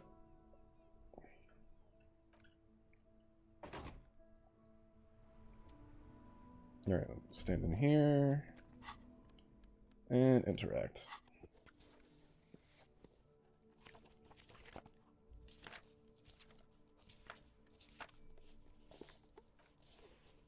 Shake the ledger. Something rattles inside ever so slightly. Is there a hidden compartment? Permeables. It's not hidden per se. The compartment is made of... How should I open it? How would I open it? Preface. Yeah! We opened it. The slide snaps into place. It should be possible just to, you know, slide the drawer open. Without resistance or sound, the two panels move against each other. The compartment is now open. What's inside? 2 ticket stubs and a handmade postcard. Pick up the ticket stubs. 2 octopuses are smiling, reaching their tentacles toward each other in the colored pencil drawings. The tickets permit access to a zoo in Revachalis. The aquarium costs extra. These let you go there too. Fucking kill yourself, you asshole! What? Jesus Christ. Thin wax paper has been glued to a piece of cardboard. Sounds like leaves rustling when you pick up. You see a flowers, floral patterns, patches of glue. Open it. Familiar handwriting lines the inside of the card, looped, round letters in a woman's hand. A young woman in her 20s. There is a care, effort, and a smile, you think, although that is not something you can read from someone's handwriting. Harry begins.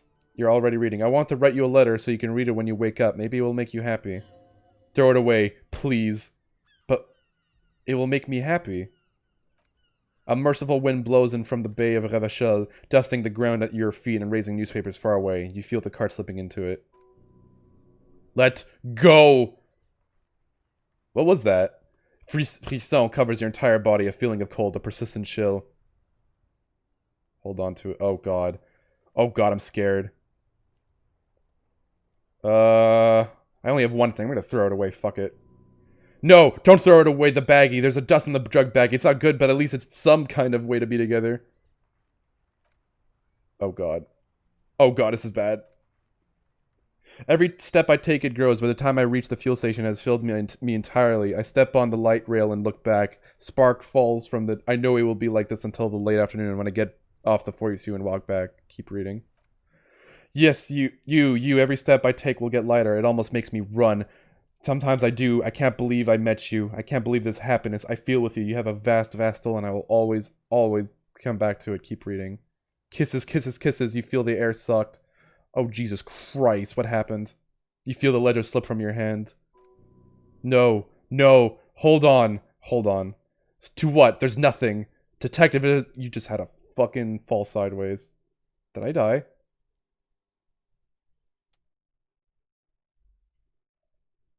Uh-oh. What the fuck happened? What?! What's happening?!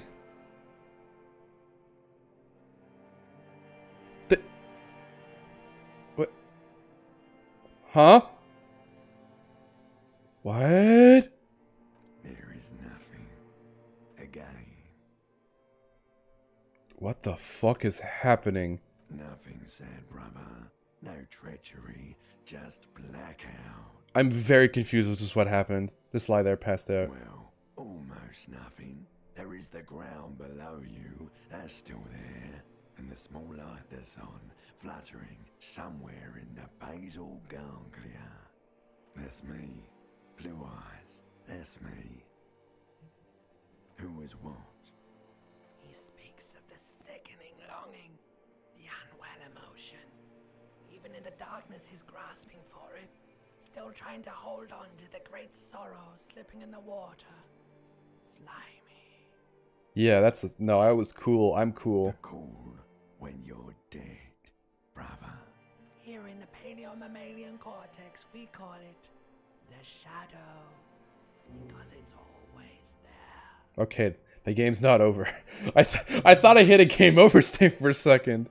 Tell him. Ah, yes, and in the olfactory system, they call it the apricot chewing gum scented one. It's unhealthy of them to linger on it so, but as they say, what do you do? Smelled so nice. It didn't smell nice. It smelled like betrayal.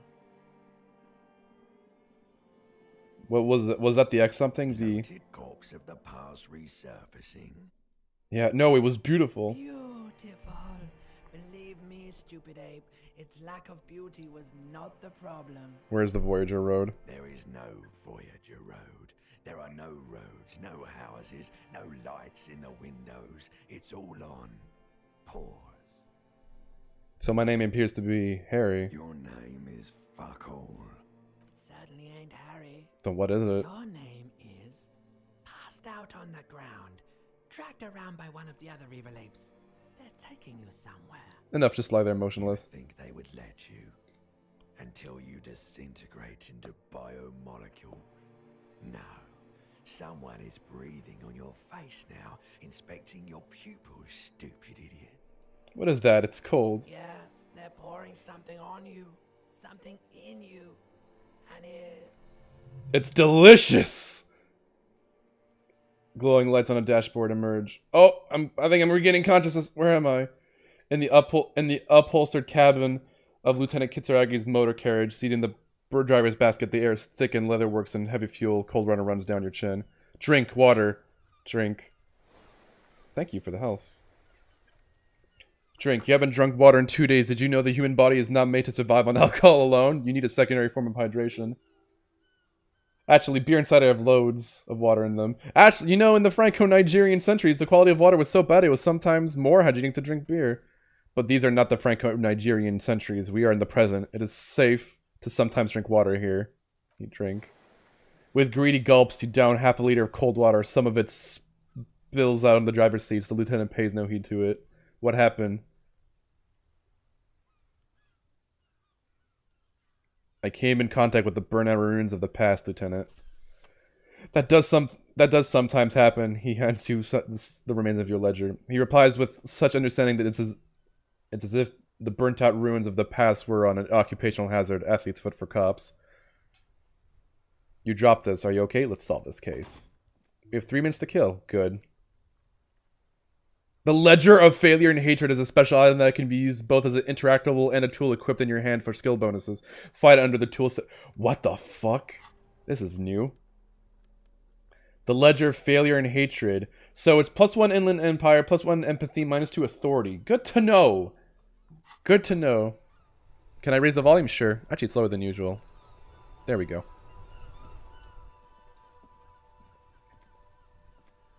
There she is, Revachel West. There's a note of pride in the lieutenant's voice. Looking at the shimmering street grid. Look at the perforations. We're almost... The first row is 18 dots. Not bad. We're at 9 now. Count them individually. Oh, we healed some. What about the last row? What do all these holes mean? They are perforations. They represent your record as an officer of the RCM. They're your statistics, as it were. I should have guessed you would have a record. Officers often do. Let's take a look. Alpha male officers who are proud. Son, here's where you score your life performance. You better hope it's good. Wait, 18 years I've done this? That's what it says. So basically there's perforations on our ledger, and it represents our statistics, I guess. That's what it says. I might have guessed even longer based on your age. What did you do all those blissful years of your youth? Got drunk like a megastar? Yes, that does seem quite likely. Your youth coincided with those heady days for Revachel, but let's move on, shall we? This next row, the one that wraps all the way around it, is your number of closed cases. Closed is good. It means finished. You've got, let's see... Wow, more than 200! 216 to be exact. Lieutenant nods with evident respect. It's quite a lot, even for someone who's been on the force for nearly 2 decades. Usually clearing more than 10 cases a year puts you in the 90th percentile of all RCM officers. See, I told you I was a superstar cop. Call it what you want. You were a valuable moment of your precinct. Now let's look at the last row. Right. Those are your confirmed kills. You've got precisely 3 perforations here. Confirmed kills. That sounds pretty evil. A drink would often soften that feeling. That's not too many. For an ACM officer, especially Precinct 41, which is in the Jamrock corridor, it's rather tame. I meant that in a good way. There are certain officers who treat their kills like some kind of ghoulish game. If they do happen to solve a case, it's usually by accident. It's obvious Lieutenant doesn't think very highly of these officers. But it seems as though you are at least were one of the good ones, so we have to be thankful for... He's sincerely glad you're not a scary predator, not to say relieved you're competent. Thanks for this. Alright, let's go. Read the honor. What can do that one now? Alright, so we have White Morning. I wonder what this gives me. -1 authority. Alright, let's go meet up with the guy. Because it's 9 now, and then we can talk to them, and hopefully we'll be able to talk with the pigs later. Progress, people! It's alright, though. Harry just had a... I imagine... I don't know if it was a psychotic breakdown, or... Oh. Whoa, what do we have here? Bridge. A bridge with those loose nails. Oh, God. I guess I'll take my chances. Let's go talk with... Let's go talk to the guy's Sunday friend. If they'll allow us, that is.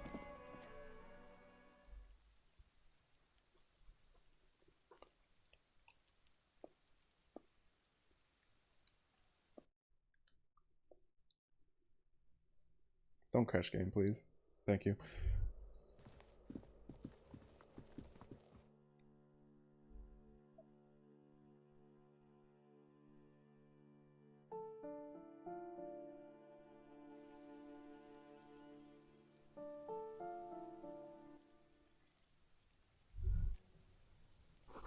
Oh, there he is.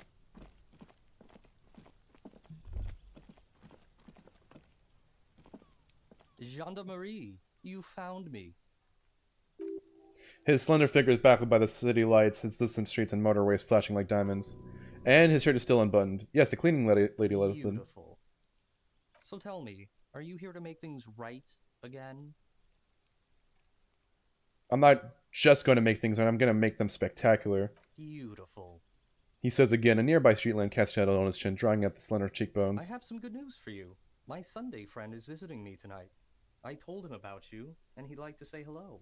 Step in. He's already waiting. By the way, I'm really digging the view here. That's why I chose this place. He looks away, his cigarette end glowing in the dark. Martinez is special, isn't it? Wait, suddenly you're digging things. Why would I want to meet your friend? Trust me, you do. Very well. I'll go meet him. He takes another drag. Downstairs, a cat crosses the yard, disappearing into the bush. Besides, I've got to run. Run where? To the city. It's a beautiful night. Only if you promise to talk to me. We'll talk again. It's important. Something flutters in the corner of the lieutenant's mouth as you're saying those words. We'll talk. Just not tonight. And there he goes. Never to be seen again. Now we're going to talk to his Sunday friend.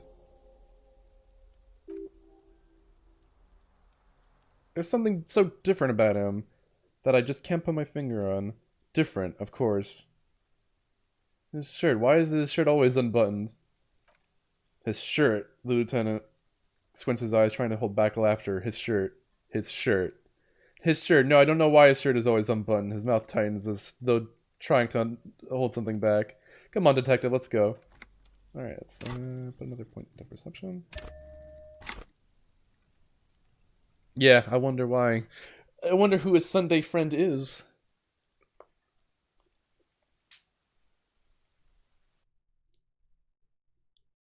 I'm looking forward to meeting this Sunday friend.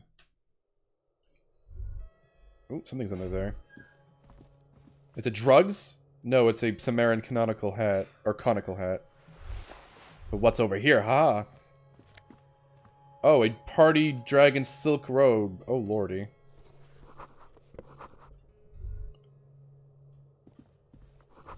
This man looks very tidy for a Sunday friend. Just get more experience.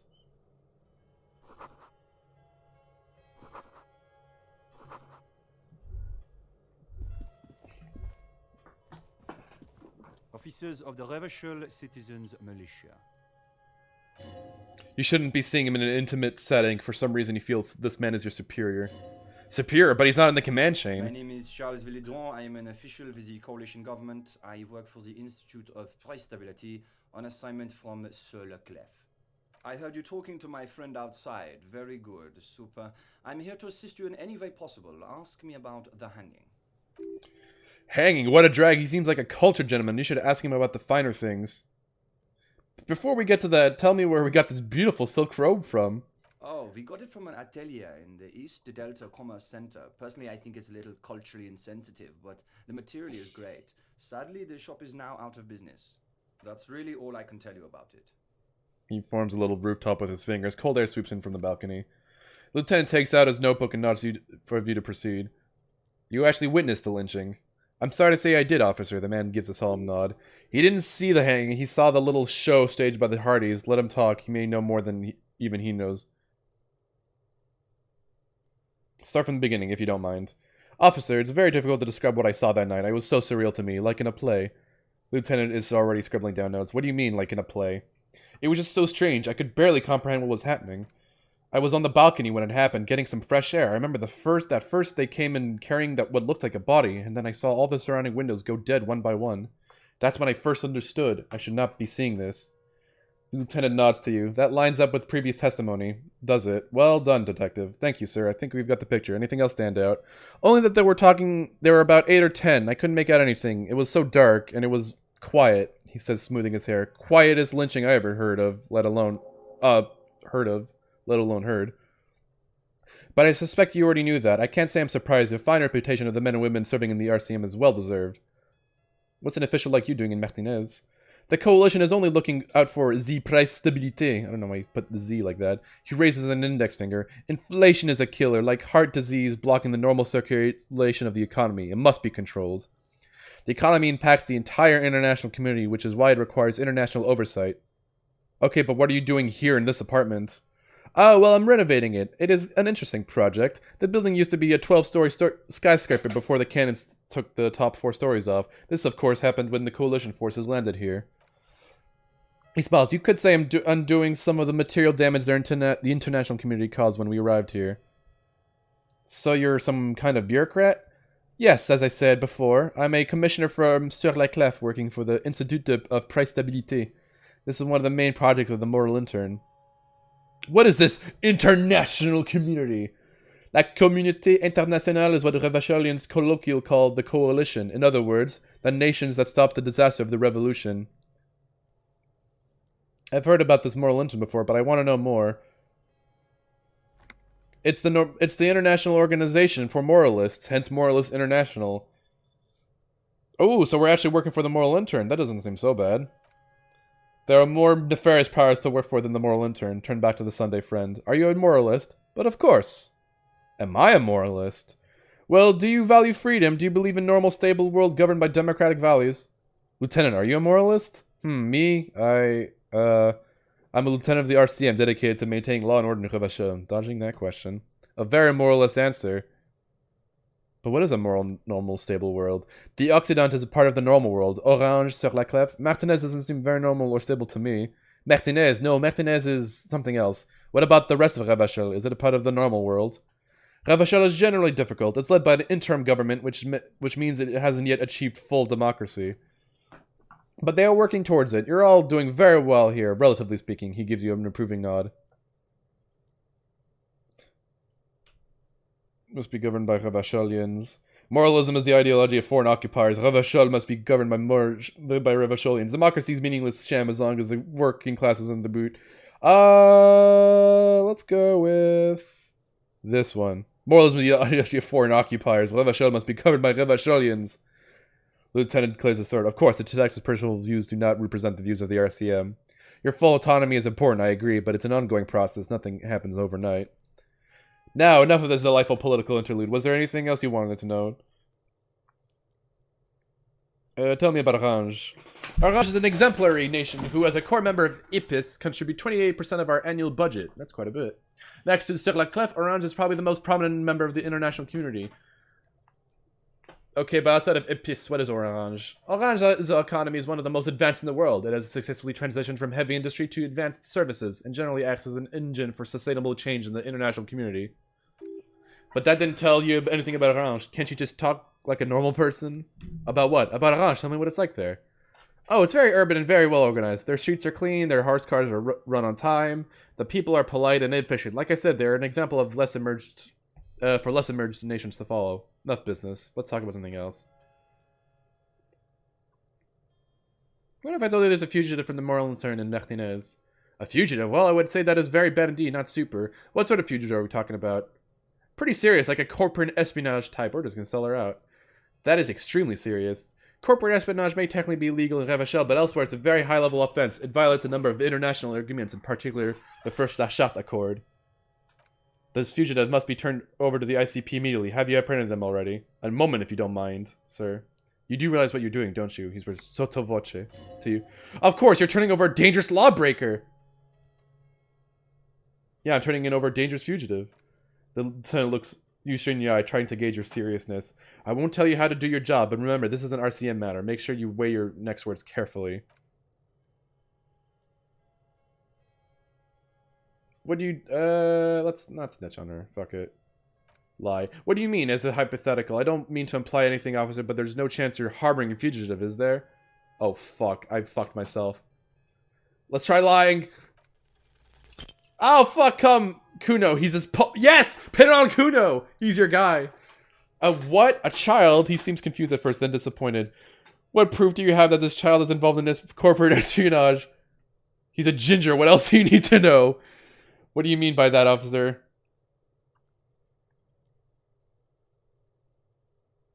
I'm saying it establishes a pattern of criminality. Do I need to get a cork board and some yarn here? There's no way I can submit this report to the ICP. They'd have my head examined. I suggest you work on your investigative skills a bit more before you go around accusing children of crimes. You're right, sir. I'll be sure to give the detective an overview of the proper police procedure. The lieutenant darts a quick glance in your direction. Okay, we didn't snitch her, though. Now that's sorted out. Was there anything else? Can you tell me about your friend? Ah, my friend. My friend is a good young man. His family immigrated here. You're fucking him, though. But he understands the importance of education. He's taking his future into his own hands, and that's all that matters. What's Kedra? How did you two even become friends? How did any of us become friends? Bad things happening on the insula in Isola. Oil platforms ablaze in the night, civil wars lasting for years. Finally, the international community is forced to step in. No one becomes friends that way. And like, au contraire, it's how millions of people end up where they are, meeting the people they meet. It's how I came here, and my friend too. You still haven't told me who he is. Sorry, who? The man throws a quick glance at his watch. Your friend, the smoker on the balcony. We were just talking about him. But I told you, officer, he's a bright young man here to pursue his education. Education is the foundation of our future, especially the arts. It is the cornerstone of our civilization. So all you can tell me is that he's here to study the arts. He's deeply enmeshed in the study of the fine arts, yes. Which arts? He's surely a free spirit. He likes all the arts. Perhaps graphic design, printmaking, who knows? The world. What are you doing in this apartment by yourself? I'm just enjoying the view. The man smiles, nodding to the window. What view? It's dark outside. Isn't it rude for your friend to leave you alone like this? We're old friends. Nothing's taboo between us. He comes and goes. I'm sure you'll see him around. He's very active. What's Kedra? Kedra is a candidate member of EPIS, but between you and me, their potential member is a more contentious issue. What do you mean? That it's never going to happen. They entered negotiations 21 and it's been pending ever since. But that doesn't tell me anything about Kedra itself. Is it warm there? Cold? Something in between? It's warm. It's also known for the mandarin trees and dust storms from Supramundi. I had something else in mind. Oh, that's unusual. The Oranges are not the kind of people you associate with heinous crimes. It's such an upstanding and responsible country. That's not how I would describe this guy. Well, certainly one cannot rely simply on generalizations. That would go against our commitment to individual freedoms. And of course, any loss of life is a tragedy. So tell me, what have you learned about him? His name was Lely. Lely, that's an interesting name. Lely wasn't his real name. It was his nom de guerre. And he was a soldier? A mercenary. Condottiere. Yes, it's hard to believe they still exist. He was a poor kid before RNG's government put him in the military academy. When did I even learn that? The man, it's... Oh, maybe Clash mentioned that, I believe. It's the responsibility of any good welfare state to take care of its most unfortunate citizens. Yeah, he should have been grateful for the help. Every one of us has our role to play. After he was discharged from the military, he joined the mercenary outfit named Krenel. That is extremely unfortunate, yes. It is regrettable that this practice has a history in certain Occidental nations, even highly advanced members of IPIS. But rest assured, the RNG's government has committed to producing a timetable that would lay out a path to transition to a professional army. Soon there will be no need for mercenaries like this poor man. What kind of timetable are we talking about here? Oh, it's hard to put an exact date on it. I believe the proposal for the timetable is due to be completed around 60 or 61. What, like that's like a decade from now? Then man nods. See, that's the kind of progress that the moral intern makes possible. As a merc, he killed a lot of people in the Seminese Island to advance RNG's business interests. And the man shakes his head solemnly. A great shame. Yes, colonialism is a dark specter in RNG's past. He's talking about past, it's still going on. Shake your head too. History is very complicated and rarely simple. Which is why the work of the moral intern is so critical. It is our great bulwark against another century of bloodshed. He liked to get high and brag about war crimes he'd committed. Extremely distasteful behavior. I cannot condone either drug use or needless boasting. Suffice it to say, that is not how we do things in Sur la Clef. That's because they're all a bunch of squares who like to sit around with fingers up each other's assholes. He was a motherfucker and a killer. Officer, you shouldn't speak ill of the dead. It's okay, he told me so. He spoke with the victim before he died. Yeah, it was a wild coincidence. Let's move on though. Alright, that's all. A moment, officer. Do you have everything you need from me? I'm afraid we won't have a chance to speak again. Hold on, why can't we talk later? It's against diplomatic best practices for an official in my position to be discussing murders with local militiamen. He pauses, and I'm pressed for time after you leave. I should be leaving as well. I just want to check the calendar quick. 1 second. Nope, nothing, so I can go a little overtime. That's not the real reason he's so apprehensive. Men in his position shouldn't be seen loitering around the underprivileged young men's apartments in the middle of the night.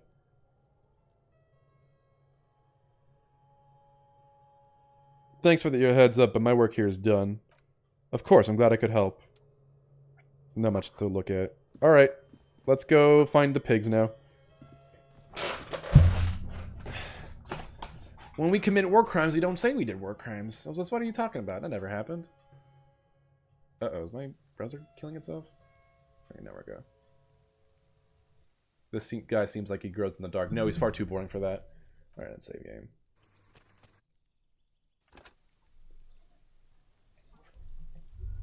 Alright, let's go meet the pigs. It's 10 o'clock, baby.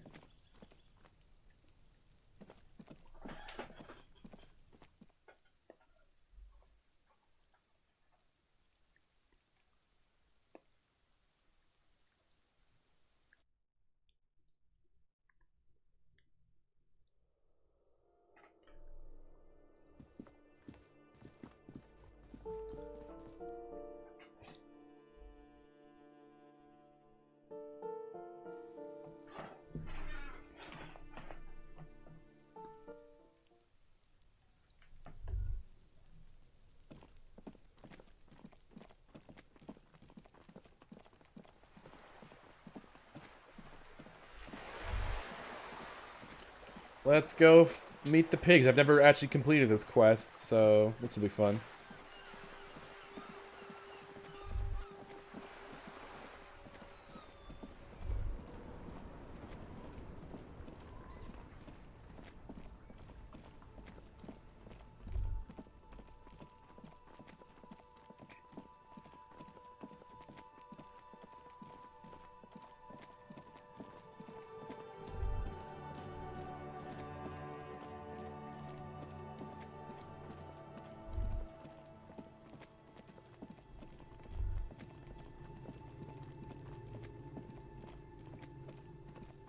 So I believe if I look here... What the hell? Oh, okay, that's why.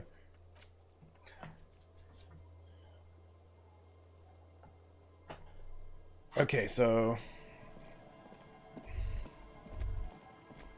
Ooh.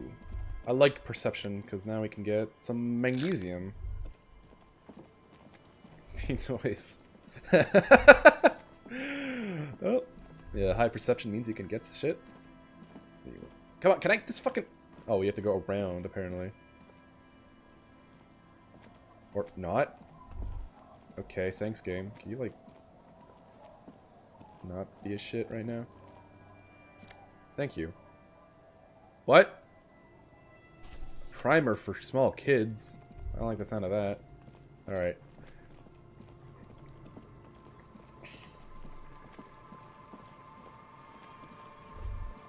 Alright, so it's gonna be up here, I believe. Or, let's save here. In case something terrible goes. Let's go talk with the pigs.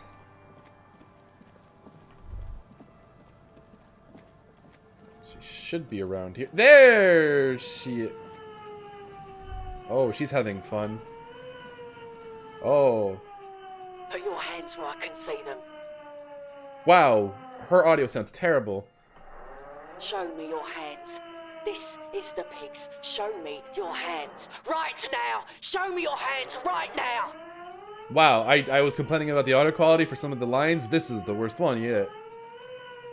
Scavenged body, battery-powered police lights protrude from her back. The flickering light show reveals a gun in her shaking hands. Madame, please drop the firearm immediately. Oh, yes, things are escalating. She shouldn't be here. Something's very wrong with her. She's completely out of control. Easy, ma'am. What should we do, Kim? This is bad. Getting your weapon back is the priority. We can't have an unhinged civilian running around with a gun. Comply, or I will light you the fuck up! Easy, ma'am. Take it Failure easy. to comply. Suspect is displaying aggression. Officer under duress! Officer under duress! I am the police! Don't move! Don't move! Hands on your head! Suspect is armed and dangerous! We just want to talk. Lateral vascular neck restraint. Carotid sleeper. Carotid sleeper. Critically reducing blood from passing through the neck of the suspect. Be careful, detective. Don't do anything that might set her off. Oh, fuck. Okay, well, that's not gonna work. Please lower your weapon. Officer in need of assistance. Suspect at large. Get on the ground. Ma'am, please. We want to help you, but you need to lower that weapon. Let's just talk, alright? Disturbance reported. Authorized deadly force. Sector, take the shot. Big key red. Big red key. Oh, big red key. Big red key. Please identify yourself, ma'am. It's the goddamn police shitbag. Hug the pavement. You're under arrest. As she waves her hand, you notice something familiar looking. Notice familiar looking ampoules and packets sticking out of the mountains of police gear on her back. Medicine or drugs? Yes. Oh, did I die? Oh, that was probably you two being a shit. I didn't drop any frames. Are you on drugs? Confiscated contraband, the megaphone makes. Restricted access, 2 kilos missing. Eyewitness report compromised. I don't think she's on drugs, Lieutenant. Being off drugs might actually be the problem here. Oh, I see. You're not the police. You're not the police. We are the police. Back up! Back up! Back up! Status unconfirmed. Yep, back her up right against those boxes and do some sexy... What? Confirmed. Don't listen to your glands right now. Listen to me. The lady asked if you're the backup. Alright, let's play it. Lieutenant W. Harry Dubois, 31st Printing. This is my partner, Lieutenant Kitsuragi from the 57th. No. I thought Mr. Moran Gareth. Aggravated assault, man down, officers in pursuit.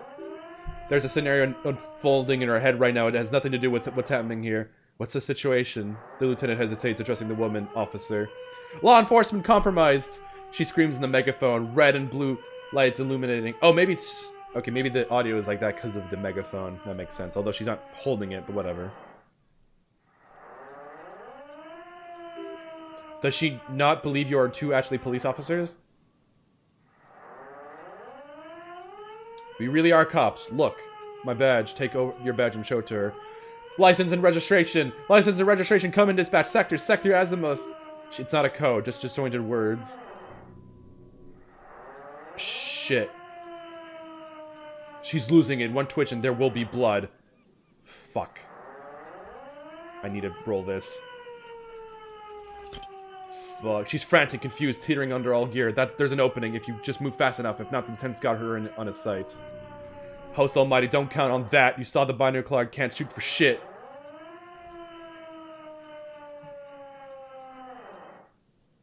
Gun, I'm coming.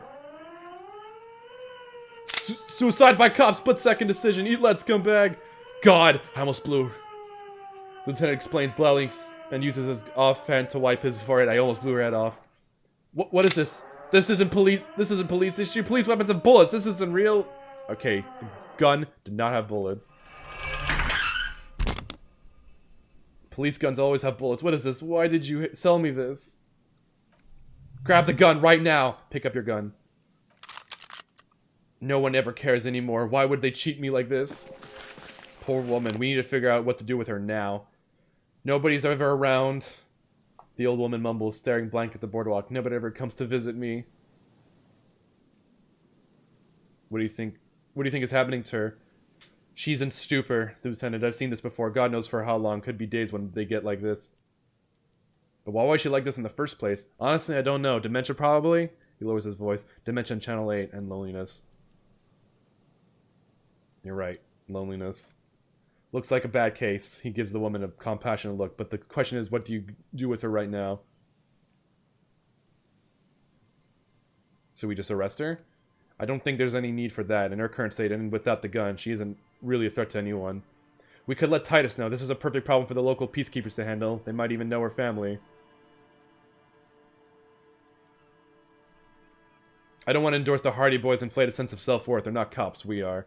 Okay, that settles it. I'll contact my station after we wrap it up for the day. They can contact the sanitarium and handle the logistics. But I think we're done here for now. Let's head out. This is done. As you turn to leave, please leave the radio on, she mutters. It seems like a reflex, a half-remembered sentence. Reflects to what? Being left alone? That's it for that. We got our gun back. Alright. Let me check something quick. Okay.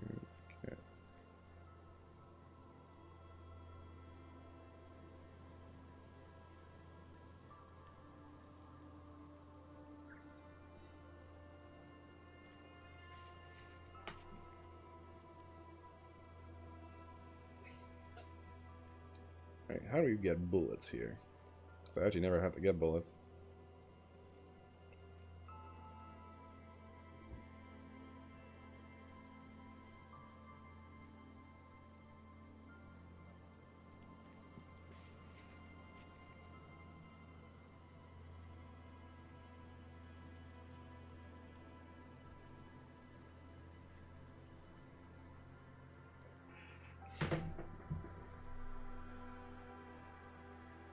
Okay, hold on. So, I think we actually have a gun. A bullet, rather.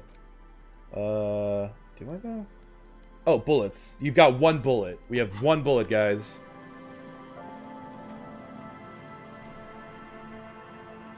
It'll be enough for our suicide. Alright.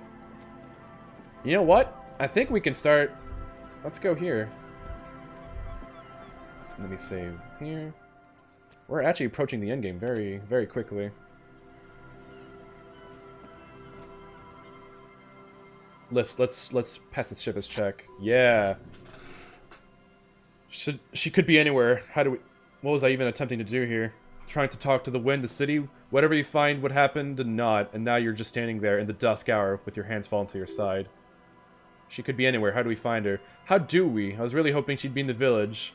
Okay. She's probably north of this village, and this place is a peninsula. He looks north. We already scanned most of the outdoor areas on our wild cryptid hunt, so we have an understanding of the geography at least. And then there's the church. We've already searched that and can rule it out. I know it doesn't feel like progress, but exclusion is a step too. Anyway, we do it the old-fashioned way, sector by sector, go over the whole peninsula. And if that fails, if we don't find her, then if we're desperate, we can look where we can't enter. Bunkers, storm drainage, this place. I'm sure it won't come to that. Walk the coast, the old bar rock, the reeds. You can always come back here and talk to the wind again. Look here. Oh, we can do it again. Yes. Suddenly there's a sigh carried down the molecules around you, moving, flowing from high pressure to low pressure. like that of a woman emptying her lungs. She wraps up the collapsing stone box in front of you in her breath, flowing through it. Where does it go? In through the collapsed roof, flowing down a concrete staircase to the basement, sweeping away. I think she's down there, below this building. Okay, why? The wind told me. He shrugged. So how do we get in there? The doors were on the collapsed side of the building. They're gone, basically. There's a ladder next to the sign. Perhaps we can climb it and enter through the roof. Perhaps you can climb them. We're not climbing anything. I'm 43 years old, and I plan to live to 70. There has to be a way to brute force. Climbing sounds unsafe. Brute force is safe. Look around and find something to break if the ladder fails. Can I pass the ladder check? Let's see. There's that drainage pipe, though.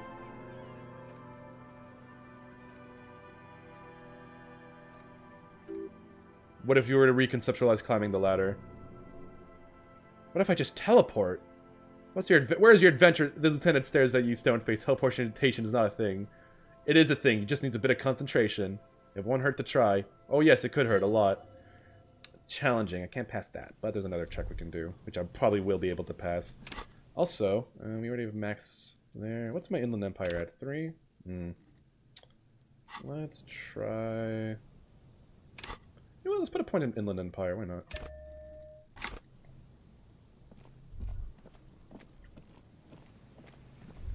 Alright, let's get in there. Come closer and look in. Lieutenant, could we get into the fell blending through this pipe? Given that this is a martial arts thriller, it's highly unlikely, and not without the risk to our health either. However, the pipe suggests there may be an entrance to the basement around. The lieutenant pushes aside the reeds and looks around. He means the pipe must be coming from somewhere in the building, and it's right here. We found a double door, physical instrument. Pull that shit open. Yes.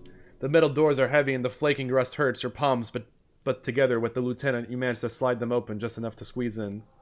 Good work. And we're in the building. Oh, why am I recording? What the fuck? No, it isn't. Okay. Alright, so we're in the building now. You should take out your flashlight. Good idea.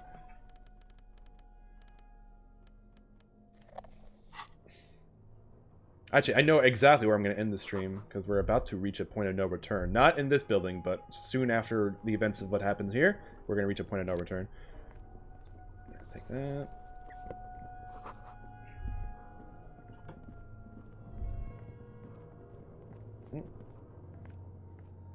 Oh shit, that's the exit.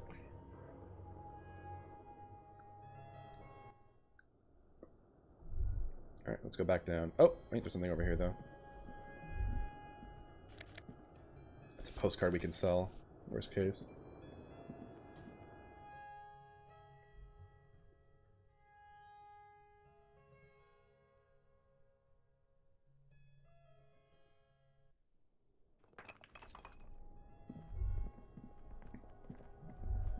Let's keep exploring.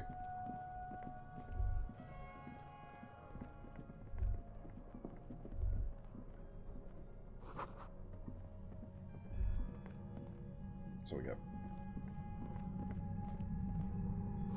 It's getting louder, the buzzing and the sound. Uh-oh. Ooh, we guys found some stuff here. Some money. More money.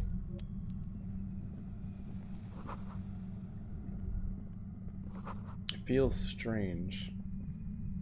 Oh! There's Ruby! Suddenly your entire body's paralyzed. Aggressive white noise fills your skull. A strange plain like you've never felt before. Through the static, you hear a woman's voice. It's like 1,000 radio stations are being blasted into your head all at once, but our words are the only ones you can make out.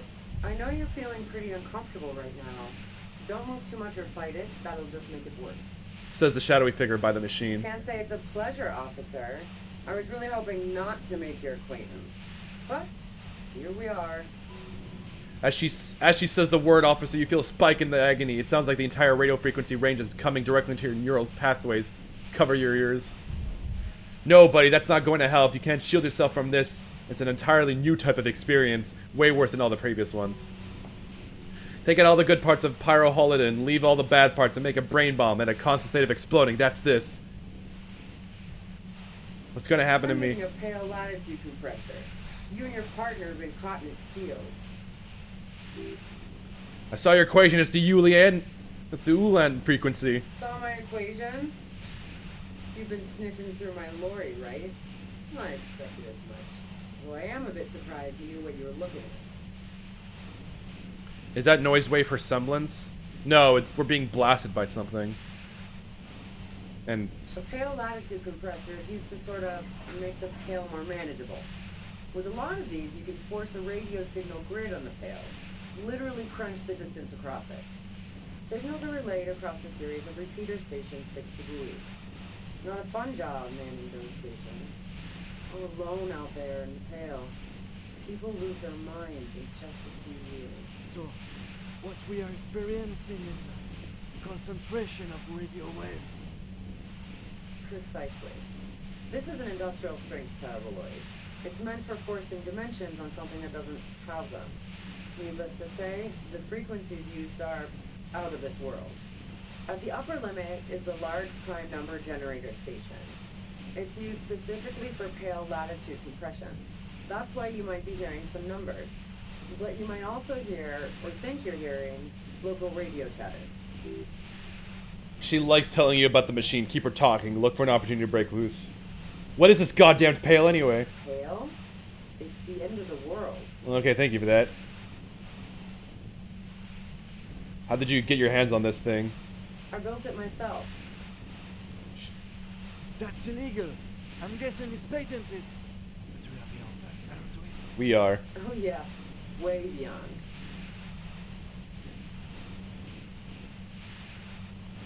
Let's talk about the man who was killed. Yeah, let's not talk about that shit. You were hunting me and fell into my trap instead. That's all there is to say about it. So she thinks you as hunters, not cops, and of herself as merely prey. Please, could you just turn it down so I can ask you something? If you've got something really important to say, you can do it through the white noise. Oh god, alright. Turn this. God damn it. She regards... Yeah, this actress is not very good. Fine. If you really want to talk, I can dial it down. I've also got a gun, by the way. The gun she's carrying is a two-barreled front loader, not like the murder weapon. Well, it doesn't feel much better, but you can form sentences now. Thinking doesn't seem to hurt as much. There's only 3 meters between you and the machine. If you keep her distracted for long enough, maybe. Pain threshold. Oh, fuck. Let's just crush it.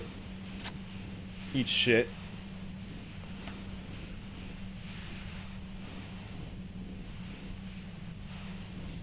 Get in there! Look at that posture.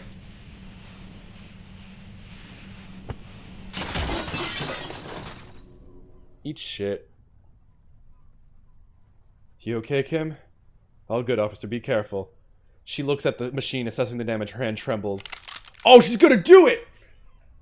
Convince... Oh, what are you doing? Problem solving, she mutters. Man, put the gun down. That's not the solution to your problems. You are. Oh, yes it is.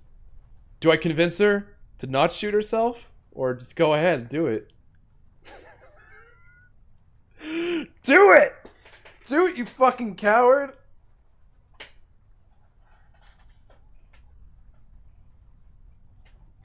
Alright, shoot yourself. I don't care. Thank you. You watch as her brains trickle out through the neon hair.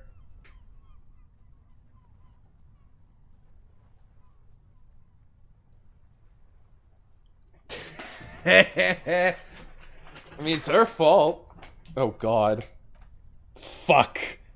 What did we just do? Our job and we're really bad and now we need to clean it up. She killed herself. I failed to talk her down. Lieutenant Fredot Dubois, control your emotions. We did our job. This won't be the worst.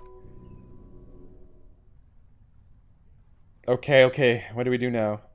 We clean up. It may take days for processing to pick up her body. We need to move it somewhere. That tent there.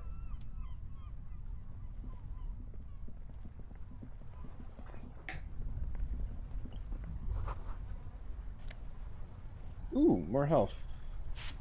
And, ooh, 8 of that. And a tent. Talker. I mean, too late. She already fucking blew her brains out, my dude. Look inside. You see a rolled up sleeping bag and her personal belongings. We should put her in the sleeping bag so rats don't get to her. Okay, let's carry her over there.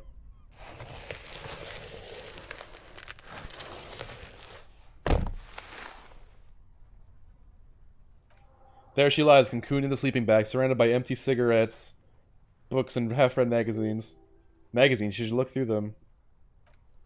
Assorted soft covers, mostly pulp horror. A motor carriage lies buried in the snow on one cover. On another, a ghost ship. You also see a collection of radio enthusiast magazines. See anything? Sift through the magazines. Rega Monthly, More Technological Digest. One of the magazines doesn't have images on the cover. It's not a magazine, it's a leather notebook. A notebook.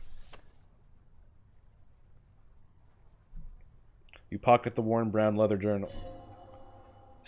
Crime scene? We just put her body there. There's no crime scene. She watches by, motionless. We should read into this immediately, like right now. Alright, let's look into this. Where's the notebook? Oh, here it is. A thick journal. The cover is worn like something used to carry it around their baby pocket. Unring the strap. The journal falls open. About 2/3 of its ruled pages have been filled. Study the handwriting. The large cursive of someone who writes quickly and confidently. Flip through the pages. It's a mix of logistical notes, diagrams, and personal reflections, all dated. We could learn a lot from this. How far back do the entries go? The first entry is from August 2nd of last year. It reads simply, I know my position is precarious. All I can do is make myself as useful as I can while looking for a way out. Remember, no one is indispensable. Anything personal? Short, wry observations of people and places, probably a way to pass the time on the road. Also, what appears to be attempts to sort through some difficult decisions. There are a few passages with many questions in them. Staff issues, always tough on their leadership. You smell traces of betrayal. What kind of logistics? Hard to tell, exactly. It's mostly noted down in code. Looks like contact information, quantities, directions. There could be useful information about local operations in those notes. We have a junior sergeant at my station who's good with codes. I can give this to her after we finish this. What did she write the day Lily died? So nothing on March 4th. March 5th, though. Well, that's bound to come back and bite me in the ass. I'm bad at this. Loyal to a fault. Except, well, that's another matter entirely. You have no idea what she means. Our personal notes. Don't expect to understand all of it. What's the most recent entry? The most recent entry is from today. It reads, even when I leave here, if I leave here alive, what's my next move? Staging a lynching is a crime, even if I'm not accused of murder on top of that. Forever on the run? Not really my idea of the open road. Man, I was really looking forward to winning. I don't think she killed the mercenary, Lieutenant. It looks like she might have been framed.